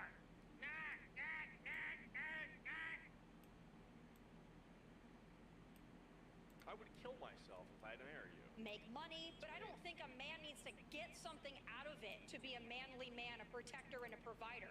If you think you need to get something out of it, I quite frankly don't consider you a real man. Never Wait a second. So she just said she doesn't consider men who get nothing out of the relationship and who are upset with that to be real men. So a real man basically gets nothing in life.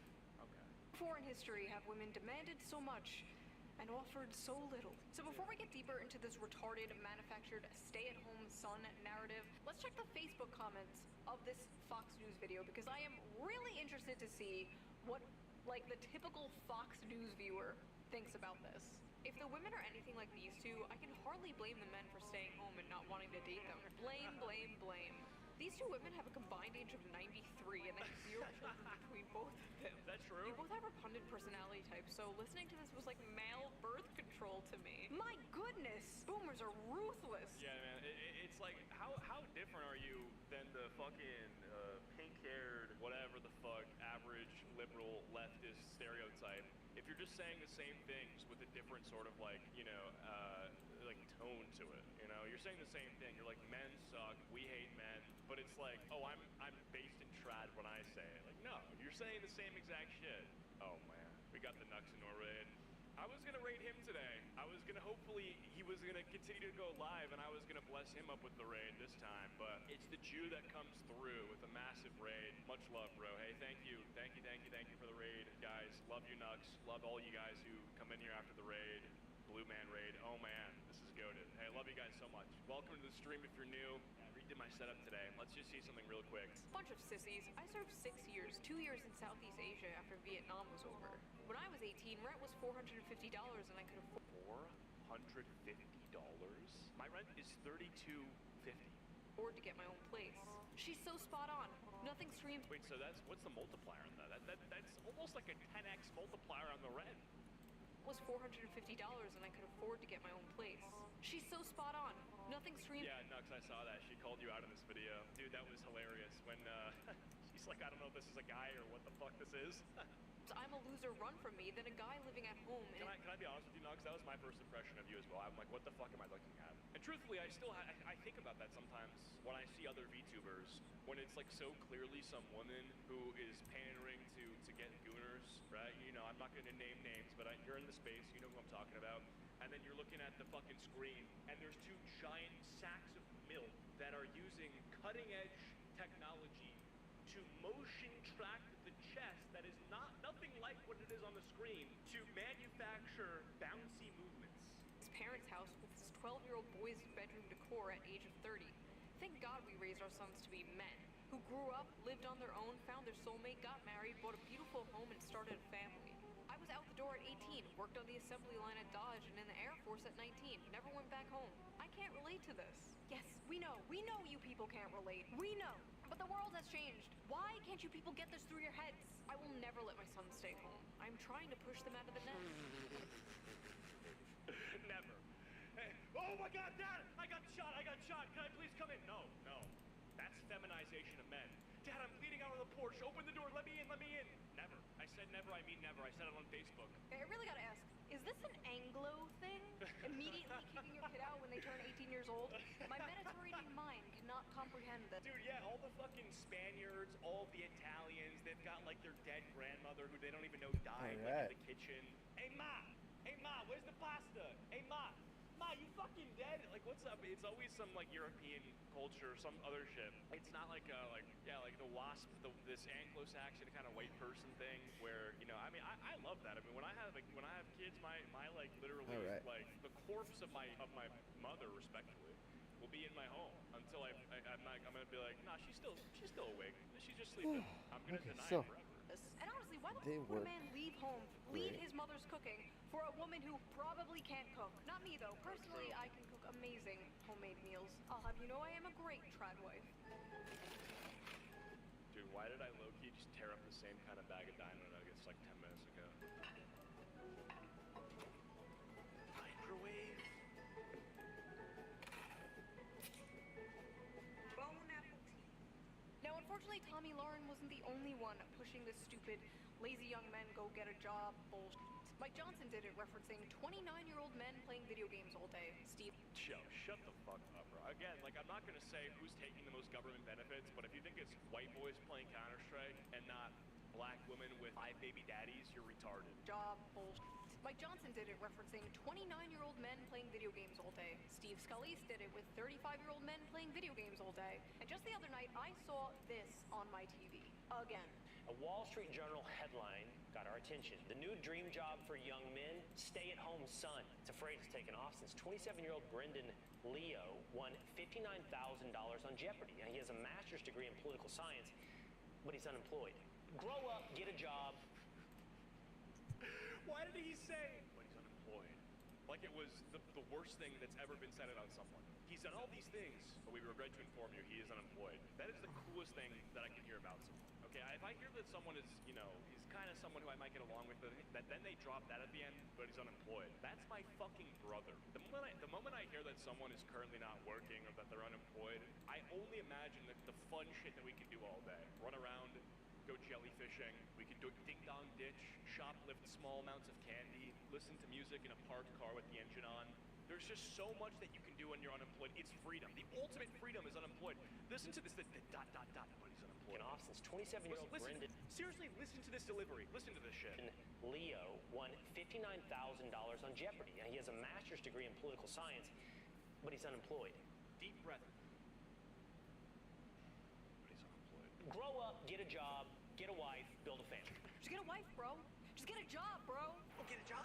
Yeah. Just get a job? All right, strap on my job helmet and squeeze down into a job cannon and fire off into jobland. We're jobs growing jobbies. The term welfare queen must have fell out of fashion with Republicans because it's... Well, because we all know who we're talking about when we say welfare queens. Am I right, guys? Seems even they know the approved safe demographic to go after now. Because it's very obvious what demographic they are talking about when they say young men in their basements playing video games. This just get a job lazy attitude is not surprising, but it's especially funny coming from Fox News of all places. Fox News that spends so much time yapping about immigrants taking American jobs. Fox News will talk for years about how Americans are being screwed out of the workforce. But when this issue manifests itself in Gen Z, suddenly it's a moral failure. The fact is, a lot of American jobs held by men are being lost to automation, offshoring, and yes, Indians. Cheap foreign labor.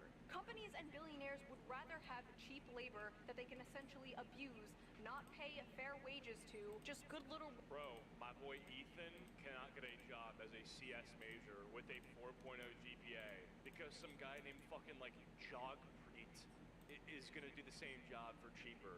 Fucking Jogpreet. Where do you think that name comes from? I'll give you a hint. It's not from Dallas, Texas. It's from Dallas, India. Worker drones who won't unionize rather than hire American workers for a living wage. The cheaper the labor they hire, the more money they make. I remember when Bernie Sanders literally made this point, and then like people were like, oh, that makes sense. But then it's like, you know, someone like Trump makes the same point. They're like, well, hold on a second. He's probably racist against Jogpreet. Bernie Sanders called open... Not rewatched, I swear to God. I swear I'm just the goat. Orders a Koch brothers conspiracy. Open borders. That's a Koch brothers proposal, which says essentially there is no United States. But it would make a lot of global poor richer, wouldn't it? And it'd make everybody in America poor. They're doing away with Bernie, you're being very rude to Jogpreet. the concept of a nation state. Where'd that guy go? A lot of these jobs being taken are jobs traditionally held by men, like construction and factory jobs, manual labor work. But it's not just manual labor jobs. Geography. The most offensive thing about this is you got killed by a fucking motherfucker called geography.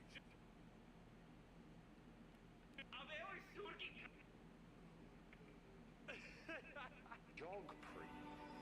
The most offensive thing about this is you got killed by a fucking motherfucker called geography. Get to heaven. Who killed you? Geography. Geography. Yeah.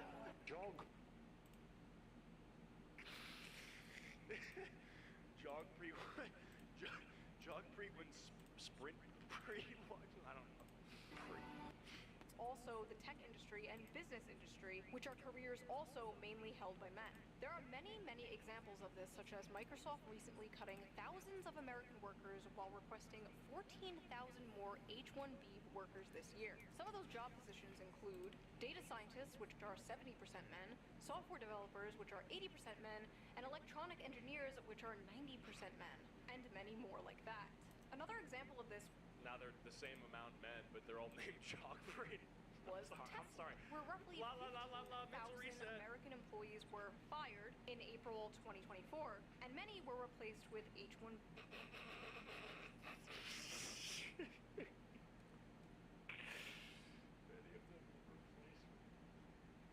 visa holders. On Twitter, Elon Musk and Vivek Ramaswamy tried to chalk this up to these immigrants just simply being the best and the brightest. Yeah, okay. You're paying them less for longer hours and more work, and they're willing to deal with it in order to stay in the country. It's coercive, exploitative, and yeah, because it's like if you're in the country illegally, are the people who are employing you gonna really like not treat you like a slave because they have like all control over you, whether you get to live here or not? Like if you have someone in here, like imagine I have a roommate, okay, and my roommate is basically illegal. Am I gonna get him to do all the chores for me and to clean my apartment and do everything for me? Yes, I will, because he knows if he doesn't, I can just kick him out and get him banned from the country. And dare I say, not very America first. When conservatives confronted Elon Musk for this last year, he told somebody, and I quote, and then Sam Hyde jumped in and then touched the ball. Take a big step back and yourself in the face. That's so gay. When he tried to quote Tropic Thunder and make it sound cool. Did Elon Musk, you're literally president of Reddit, bro. Like you fetch fucking Reddit karma when you wake up, and when you wipe your ass, you stare at the poop on the toilet paper and then say, you, sir, have won the internet. Like that's what you do, Elon Musk. Will go to war on this issue, the likes of which you cannot possibly comprehend. So when it comes to replacing American workers in manual labor with cheap foreign labor, it's deport, deport, deport. But when it comes to replacing his American workers with cheap foreign labor, it's yourself in the face. Interesting. There's also affirmative action and DEI, which are other things Fox News always pisses and shits about. But suddenly, when the conversation is about Gen Z men, the demographic of people who are victims of these things, suddenly these things just like don't exist anymore. Then it's, oh, young men are all just lazy. They just want to be in their parents' basement ordering DoorDash and playing video games. But it's not. I quit a job where a significant number of the workforce were just visa holders. They worked us like dogs, and I was one of the only ones who could leave, so I did. I wonder why they did that. I wonder why. Could it have been because it makes them more money? Just the brown people taking your jobs. I am not beating the allegations with this one. The brown people are not taking your jobs, okay? It's not their fault. They're just cheaper. It's the white people that are putting the brown people there, like Elon. Aim upwards. Respectfully. It's not just the brown people taking your jobs. It's the women, too. Oh, true. Many of the dying industries are male-dominated, while many of the growing industries are female-dominated. And stigma around these jobs being woman jobs usually stops men from working them. Women are overwhelmingly entering and excelling in college. Curious, what are the jobs? College in the workforce, and they're more flexible about job position and pay, while young men usually hold out for higher paying, higher position jobs that will make them the breadwinner. Because you see, despite the world progressing and the role of women changing, the role of men has not changed. Every woman is a feminist until the dinner bill comes. But what's crazy is, women might be the ones paying that dinner bill soon. A study from the UK found women aged 22 to 29 earned about 1,000 more annually than men, completely reversing the traditional gender pay gap for this age group. In the US, a 2022 Pew Research Center analysis showed that women under 30 out-earned men in many metropolitan areas, at or above 100% of men. Why could that be the case? I was going to make some observation, then I realized I don't know what I'm talking about. Yeah, why why specifically in the metropolitan areas are women making more? Like, I would think that men are making more there, right? Because it's like, those are like cities, like NYC, right? It's like, wouldn't that be like the Wall Street kind of shit? In cities like New York and Washington, D.C. That may not sound like a lot of money now, but it's a growing trend that has never been seen before. It's so bad that it's really starting to affect the dating world. American women have never been this resigned to staying single. They are responding to major demographic shifts, including huge and growing gender gaps in economic and educational attainment, political affiliation, and beliefs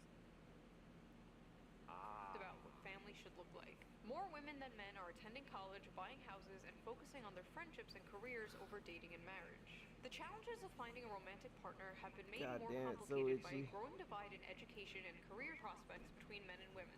In 2024, 40% of American women ages 25 to 34 had a bachelor's degree, according to Pew, compared to 37% of men. A bachelor's degree increases net lifetime earnings by an estimated $1 million. Women are doing comparatively well when it comes to education in their early years in the labor force, and men are doing comparatively badly. Men's economic struggles seem to be having the biggest effect on women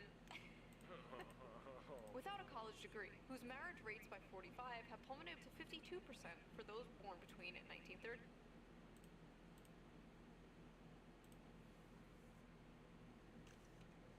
Oh my god. So we're just all single and jobs. And 1980, according to research by Cornell University. Young men without a degree are struggling so much as a group that there simply aren't enough with steady jobs and earnings for non-college women to date. That's like literally referring to me. Like not even, like that's literally referring to me as a streamer. That's actually hilarious. Young men without a college degree are struggling, so I can't, yeah. I mean, I'm doing all right for myself, but this is kind of interesting. And honestly, the saddest part about what I do is that the barrier to entry for like many people is so high in terms of like growing, for getting a steady income, I should say. You know, starting a streaming career and a YouTube channel is really easy, you just do it. But, you know, making it a steady income is very challenging. Because you can have 1 month where you make like $10,000 and the next month you make $1,000. And it's like you went from being able to pay double the rent to not being able to make rent. So it's obviously very volatile. But the worst part about this shit is specifically how anti-American the taxing is around it. I view America as somewhere that we literally fought the fucking British and gained their independence over taxes. We're talking like a tax on stamps or something, right? And it's like, now I, as a young genius entrepreneur with a big dick, by the way, now I have to pay a self-employment tax on top of the huge tax that I already get taxed for making a lot of money. So it's like, not only am I paying taxes that are way too high, but I'm paying an additional self-employment tax. So explain that to me, person who made that the case. Why am I paying taxes for being a genius? Why am I getting nerfed for being a genius who made a business?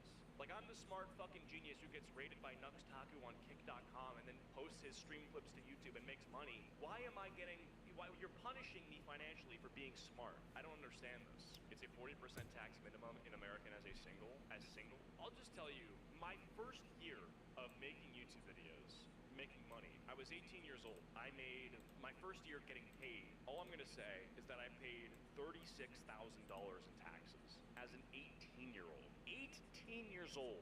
I can't legally drink alcohol at this age, but they took 36 grand from me. You can get a nice fucking car for 36 grand. You can get a Corvette C8 and go fucking 120 miles an hour. I missed out on a fucking sports car because the government wanted to send more money to fucking Ukraine. Men are poor, women most affected. Modern women are no longer tied to their gender role. Birth control has freed them from the prison that is their... Yo, respectfully, that is the dumbest question I've ever heard. Does YouTube Premium cut taxes for you? Yeah, bro, just this one simple trick for paying $10 a month, I was able to save $10K on taxes. Biology, and they are making their own money, sometimes more than men. They can have it all. They can do anything. They can be anything. While at the same time, men are still expected to be the provider. And more importantly, many men still want to be the provider, but they can't. And women, though strong and independent, still want men to be the provider. And as a woman, I want a strong man who is a protector and a provider that will go to war if need be, that will protect me, protect my family, make money. Basically, men are like, we're worried we're not making enough money. And women are like, we're worried men are not making enough money. Hello class, I am Miss On Head. I am substituting for your teacher today. She was arrested for molesting a 12-year-old boy. So today we are learning about the graph. Oh, this boy. is the... Yeah, you want to know another graph that's actually pretty bad? This graph of like the price of rent and the average wage. Oh boy, this is gonna kill you. You want to see something? I don't know if this is the accurate one, but it's something along the lines. Look at this. This is generally what the point is. U.S. national median rent versus annual household income. This is the rent price. This is household income. Pretty cool, right? Growth in productivity versus hourly compensation graph. And you can trace almost everything bad happening in society back to this graph. As you can see, productivity increased while compensation barely grew over the same time period. Yeah. Notice they tracked very closely up until around 1972. Now, what happened around 1972, class? Wow. Well, the top marginal tax rate was reduced from 70% in 1964 to 50% by 1981. The federal minimum wage began to stagnate. Income going to the 1% rose from 9% in the 60s to 16% in 2023. CEOs also went from making 20 times more than the average worker 100. to making 350 times more. Yeah. Than the average worker. Anything else? Anything else happen around 1972? Yes, Jimmy, that is correct. Women joined the workforce around this time, but we don't have to get into that today. The fact is, hard work no longer guarantees success, and the will to work is tied to the fruits of your labor. And young men are fed up today because 90% of that fruit is rotten. Now, is there some truth to modern young people being lazy? Sure, I guess. Every generation had lazy people. And we do basically live in late-stage mouse utopia, after all. Young people today are faced with two options: revolution or escapism. And a lot of them are choosing escapism. Many have basically given up, but it's not like they didn't try. They tried, and they found out the juice just isn't worth the squeeze, whether it's college, dating, or the job market. And in a way, many young men are kind of choosing revolution. The never-before-seen large shift rightward in young men is a... What is the matter with young male voters? If Kamala Harris loses the election to Donald Trump, disaffected young men will inevitably shoulder much of the blame. The blame. Suck a dick. For the simple reason that the children are our future, and nothing is scarier than angry dudes. Moral revolution, in a way. They're saying, this isn't working for me, this sucks, I hate this, I want something different. This is also manifesting on the Democrat side in general. The young men that are still voting left are voting further left. You saw this recently in New York City, where Zoran Mamdani, a self-proclaimed Democratic socialist, won the Democratic primary. Young men are tired of the establishment, left and right. They're tired of the system, and they want to burn it down and start again. They want something that works for them, because this is not working for them. If you wake up one morning and you find yourself in a society where 23-year-olds with 4-year college degrees and like initiative who aren't smoking weed every day, if they can't make enough to buy a car, much less a home, much less get married, much less have children, then why should you be surprised when half of them say they prefer socialism? Huh. Fox News should hire that guy. There is an entire generation of fighting-aged men who are... I think I'm becoming a boomer, because I'm listening to this Tucker Carlson guy, and I find myself nodding my head to a lot of what he says. Enraged and feel like they have nothing to live for. You should probably start caring. When they saw this airing on Fox News, they saw an angry woman nagging in their faces about how everything wrong in the world is their fault. An all too familiar thing they have been hearing for far too long. But unfortunately for Democrats, nobody under the age of 60 watches Fox News, so this is not really going to have an effect on young men whatsoever. So keep that $20 million. You guys see that Fox News brought the fucking Nelk boys on to talk about Trump? And Kyle is just like, hey boys, we got Big Donald elected, boys. I can't do the Canadian accent. Hey boys, get the fucking Zingachino in here, boys. You might still need it, unless we get dragged into another war in the Middle East. If we do get dragged into another war in the Middle East, young men might come running back to the Democratic Party. Maybe not. Maybe not even a George Bush II electric boogaloo will have men coming back to the Democratic Party. Hopefully we don't find out. And as I'm editing this right now, a lot lot of young people, even the podcast bros, seem pretty upset about the Epstein thing, but we know Democrats won't take advantage of the situation in order to protect the Clintons, so maybe not even this will save them. What? But we'll see, I guess. Oh, maybe? Hold I on don't one know. second. That's better. So that was that video. What do you think of the male loser epidemic? Great video. Dude, choose the go. Choose the go. I don't even care, bro. Choose the go, bro. This fucking sun's directly in my face. Now that I'm in front of the window, I get that direct sunlight. I'll look at the natural lighting.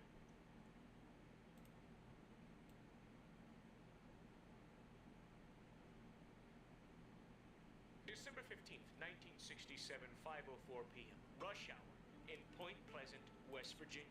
The Silver Bridge stretches across the Ohio River like a steel lifeline connecting the small town of Point Pleasant to the world beyond. That world being Ohio. Built in 1928 as an engineering marvel, the 700-foot suspension span had become the beating heart of this small community's daily rhythm. Thousands upon thousands of people crossing it every single day, heading home from work in various chemical plants and factories in Ohio. On this night, the bridge carried its usual burden of rush hour traffic. 50 vehicles inching along in the December darkness. Families heading home to eat dinner and hug and other stuff that happy families do. Also, people returning from shopping for Christmas errands, workers exhausted from another day at the factory, ready to go home and beat their pregnant wives. But at exactly 5:04 p.m., a single eye bar in the bridge's suspension system, a critical piece of steel just 4 inches wide, developed a hairline crack. The flaw is microscopic, invisible to the naked eye, and is the result of stress corrosion that has been building for decades. Classic bridge style. In the span of time it would take a heart to beat, the crack becomes a fracture, and the fracture becomes a break, and then the entire structure catastrophically collapses in less than a minute. And 50 vehicles plunged 60 feet into the black waters of the Ohio River on a December night. 46 people died as a result of this tragic event. And somehow this is the beginning, but also the climactic finale of the story of the Mothman. That's right, the West Virginia cryptid, the Point Pleasant legend. You've probably heard of the Mothman if you played Fallout, the bad one, Fallout 76. You've seen him flying around.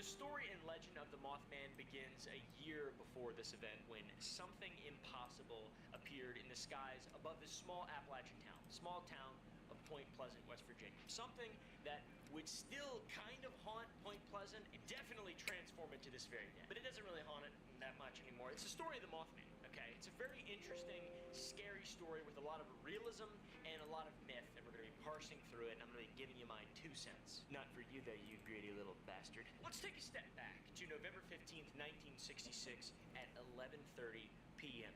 Well before I was born, and well after my bedtime. The abandoned TNT area spread like a concrete graveyard across the hills north of Point Pleasant. During World War II, this 2,500-acre complex churned out explosives for the war effort. It was the West Virginia Ordnance Works, and they produced up to 500,000 pounds of TNT daily at peak operation, you know, for blowing shit up. This impressive facility had massive concrete igloos that stored enough explosives to blow something up big, and or maybe level half West Virginia. But now, 20 years after the end of the war, there's no reason to build TNT like Moses threw at white people so long ago. The building became ruins and nature started to reclaim it, but the land itself bears some invisible scars. And what rapscallion teenagers cruising the roads around and getting into stuff that they shouldn't be getting into, what they don't realize is that the soil beneath their tires and their feet remains contaminated with byproducts of TNT, chemical byproducts, compounds like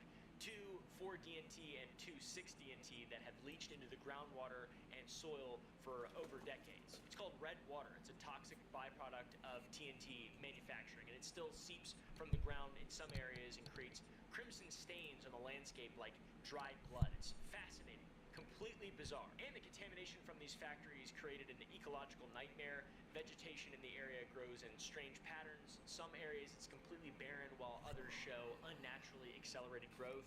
Fish in nearby ponds develop deformities like large penises. Something's off up in there, okay? In 15 years from 1966, this spot will be declared a Superfund site and one of the most contaminated locations in the United States. But in 1966, the full extent of the environmental damage remained hidden. And still at that time period, the area carried an aura of wrongness.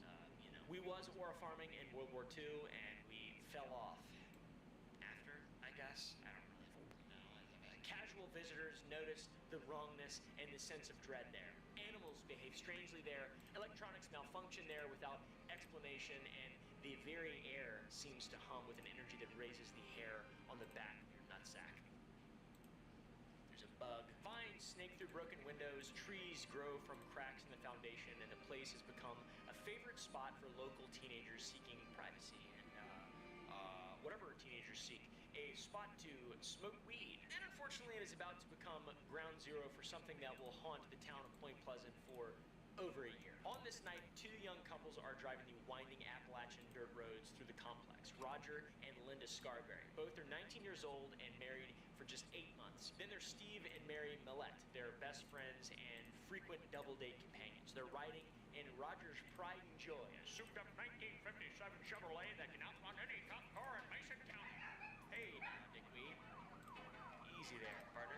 And the night air carries a damp chill of the approaching winter. Dead leaves crunch under the tires of the Chevy as they cruise past the abandoned bunkers, talking and laughing with the radio playing softly. It's the kind of harmless teenage adventure that fills small-town Saturday nights. Personal experience moment incoming. We had a quarry that we would hang out at.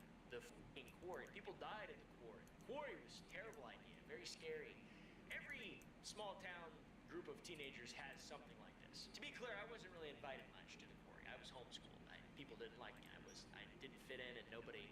Maybe if you pressed like on this video, I'd feel better about it. So these youngsters are approaching the Old North Power Plant when Roger spots something unusual near the generator building. It's a creature, and it stands 7 feet tall in the headlights of the Chevy. Its body is muscular and human-like, like mine, and inhuman-like, like mine. But far too broad for any man. Its gray fur covering its torso, and its eyes freeze their blood. There are enormous red orbs, each 2 inches across and 6 inches apart, protruding from its massive head, shoulder, body. It's like a Promethean from Prometheus, and or that big white orc from The Hobbit. Big ugly head, gray hair, big eyes, red eyes. Help! And as they stare at this creature in horror, it unfolds its wings. The span of its wings is massive, 10 feet tip to tip, dark and bat-like. And the creature doesn't flap the wings so much as just stretching them like someone would after a long sleep. And its red eyes fix on the car's occupants with an intelligence that's unmistakably aware and sentient. Roger slams the Chevrolet into reverse with tires spinning in the gravel, and the creature moves towards them with a shuffling, awkward gait, almost penguin-like on the ground, but the eyes never leave the car, and the terrified passengers urge Roger to hurry the up. Roger floors the accelerator in the Chevy's V8 big block 459. I'm making shit up, I don't know. It roars to life. It propels them down the dirt road towards Route 62. And behind them, they hear a sound like nothing they've ever heard. It's a high-pitched, metallic screech like grinding steel, something like this. Then they see it in the rearview mirror. The creature has taken flight, rising straight up like a helicopter. Its massive wings spread wide, and it's following them at 60 miles an hour, then 70, then 80, and then 90. This thing is like the Usain Bolt of cryptids. Fast. Roger somehow allegedly pushes the speedometer past 100 miles per hour as they race towards the town, and the thing flies directly overhead, its wingtips occasionally dipping below the tree line, scraping against the car's roofs, and the horrible metallic screeching continues to fill their ears. By the way, this is all real. This is all real shit. Allegedly. This happened. And only when they reach the Point Pleasant city limits does the creature veer away, disappearing into the darkness above the Ohio River. The 4 teenagers sit in the Chevy, stunned in silence, their hearts hammering against their ribs and their They're just scared. They seem traumatized, in all honesty. And because they're not total idiots, they drive straight to the Mason County Sheriff's Office, and Deputy Millard Halstead, someone who's known the kids their entire lives and has never known them to lie, never seen them in any real trouble, talks to them, and they stammer out their story, still shaking, pale with terror, hearts beating away. He believes them. The deputy believes them. Deputy Halstead found them credible and took their report of this creature seriously. But what the deputy doesn't know, that this isn't the first sighting of this creature. This creature has been building to this moment for months, perhaps even years. In the early 1960s, a woman driving Route 2 near Chief Cornstalk Hunting Grounds witnessed a large man-shaped figure walk onto the road, spread its massive wings, and take off. She never reported it. You know why? Probably because she seemed like a crazy person. If I saw something like that, I would tell everybody. I don't give a rat's ass. I'd be like, man, I saw this big old gray sumbitch, and he stretched his wings and waved, and he had these big old red eyes. It's weird. It's really odd. The skin on his head looked like a nutsack, crumpled up. You can pinch it and roll in it. It's like one of those. There were tons of other reports. The summer of 1966 brought reports of a giant butterfly 6 feet long, and in 1965, a child saw an angel outside their home near the Ohio River. And 90 miles away in Salem, something else had been going on. Now, November 14th, 1966, in Salem, West Virginia, at 10:30 p.m., a man by the name of Newell Partridge settled into his favorite chair after a long day of construction work. His German Shepherd, a dog named Bandit, rested on his front porch, 110 pounds of loyal muscle and intelligence. The television flickered behind them with images of the Monday night movie when something, it's in this video, went horribly wrong. If anything's happening in this video, it's something's going horribly wrong. The picture dissolved into a herringbone pattern. The sound warped into a high-pitched whine and built in intensity like a generator winding up, and the noise eventually became unbearable. It was a mechanical scream that seemed to vibrate through the walls themselves. I like to imagine that Newell was like this. Outside the house on the porch, Bandit, the big old dog, began to howl. Partridge switched off the television, but the whining continued, and now it was coming from beyond his house. He grabbed his flashlight and stepped onto the porch. Bandit stood rigid at the edge of the property, every muscle tense, focused on something in the darkness near the hay barn about 150 yards away. Partridge clicked on his flashlight, and two giant red circles gleamed back at him from the shine of his light. Massive, reflective like bicycle reflectors, but impossibly large to beat eyes. Bandit launched himself into the darkness and charged towards the red lights, and the dog's barking grew frantic, desperate, and then suddenly stopped, and silence followed. Partridge waited behind on the front porch, flashlight trembling in his hand. He did own a shotgun and he knew how to use it, but something about the red eyes had paralyzed him with a primal fear that he never experienced. Minutes passed and Bandit doesn't return. The next morning, Partridge goes out and searches the property, and he finds Bandit's paw prints in the mud near the barn, which were clear tracks showing where the dog ran in circles as if chasing his own tail or something like that, but there were no prints leading away, no sign of struggle, no trace of Bandit. Bandit was simply gone. He got missing 411. 2 days later, Partridge read about the Point Pleasant sightings in the newspaper, and one detail made his blood run cold, a detail we haven't covered yet. This is the teens that were escaping the Mothman in the story just before this. They reported seeing a large dog's body on the roadside during their escape. It was a body that mysteriously vanished when they returned to look for it, as if it was never there. And there's 90 miles between Partridge and Salem and Point Pleasant, where the teens ran into Mothman. But somehow it seemed as though Bandit had ended up dead on the road where the Mothman made his initial debut. We all know that word spreads quickly through small town, and a small community like Point Pleasant might very well thrive on gossip and drama. Something like this doesn't really happen anywhere, and especially when you got a little small town of people seeing beasts flying around and killing their dogs. It's pretty interesting. By November 17th, reporters descended on the town. The first newspaper article appeared in the Point Pleasant Register with the headline, "Couples see man-sized bird creature something." So the story's out, but rather than ending the mystery like what happened in Bladenboro, little monster we talked about in a previous video down there in North Carolina, this publicity encouraged more witnesses to come forward. You see, a lot of people have been seeing the Mothman. We'll start with Marcella Bennett, a woman who drives to the Ralph Thomas house on November 16th, her baby daughter cradled in her arms. As she steps out of her car, a shadow stirs nearby. Something gray, massive, muscular rises from the ground where it had been lying, 7 feet tall and possibly broad, with glowing red eyes that penetrate the soul. Bennett drops her baby in terror and then immediately scoops the baby up and runs for the house. The family locks the doors. The creature doesn't leave, though. It shuffles onto the porch and peers through the windows. Can you imagine that? You just see a beast. Oh, shit! And then you drop your baby on its head, and then you pick your baby up by one leg and you run inside, and then you look at the window, and then there's just a gray guy with red eyeballs looking through the window. What the fuck? You still holding your baby? Jesus criminy and Joseph. When sheriff's deputies arrived 20 minutes later, they found deep scratches in the wood around the door frame, but no Mothman.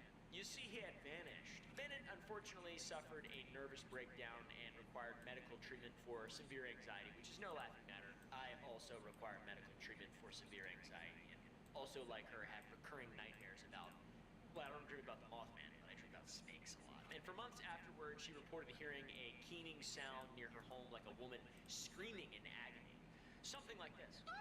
Then a couple days later, November 25th, 1966, 7:15 a.m., early in the morning, we have a fellow by the name of Tom Urey, a shoe salesman, who's driving Route 62 north of the TNT area, where we talked about in the very first story, when he spotted a large grayish figure standing in a field. The creature spread its wings and lifted straight up like a helicopter, then flies over his convertible at an altitude of 3 telephone poles high, despite him driving 75 miles per hour in panic.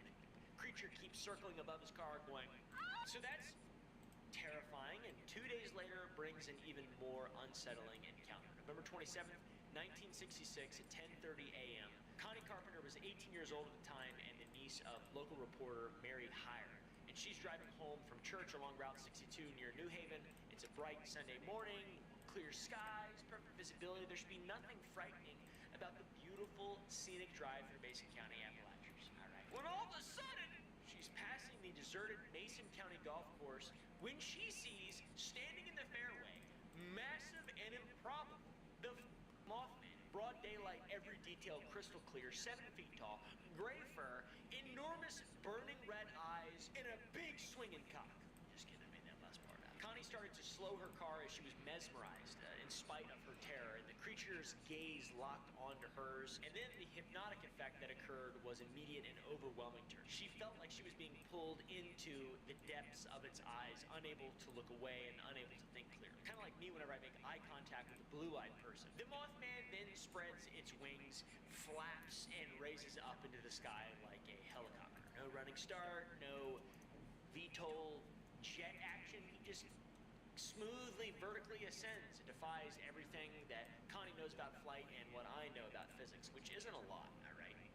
It then hovers above her car to troll her for a moment, and its eyes still fixed on her face. It swoops low and follows her vehicle as she speeds towards town. This guy sounds like a dickhead. Unfortunately, Connie developed severe conjunctivitis right after this, which is inflammation of the eyes that can be caused by exposure to ultraviolet radiation. The burning and swelling persisted for 2 weeks in spite of medical treatment. Doctors were baffled by the severity of the reaction. She got conjunctivitis after looking into the eyes of a demon monster. Feel like you got away easy. Let's be real, Connie. Quit your bitching and your bellyaching, all right? So by December of 1966, more than 30 people have reported encounters with the creature. Here's an entire list of all the encounters that have been reported. The descriptions are remarkably consistent. 6 to 7 feet tall, broad, muscular, humanoid, like me. It's got a 10-foot wingspan. The wings are bat-like. It's capable of vertical takeoff without having to flap or nothing like that. It's got 2 big red-ass eyes, highly reflective, hypnotic, like that toad from Futurama. Its movement is kind of clumsy and awkward on the ground. It's silent in flight, and it makes extremely high-pitched sounds and screeches when agitated, and its eyes can cause conjunctivitis, and it can interfere with televisions and cause extreme fear and stuff like that. A bunch of people up until this point had seen the Mothman and experienced all of these things, thus creating a pattern that we can look at. One puzzling detail that confused investigators was that reports didn't come from just one spot. The reports came from across the Ohio River Valley, Gallipolis, Ohio, Charleston, West Virginia, Huntington, West Virginia, and even as far south as Salem. Whatever this creature was, it wasn't bound by territorial limitations, kind of like the other mysterious creatures that are in Appalachia. Very strange.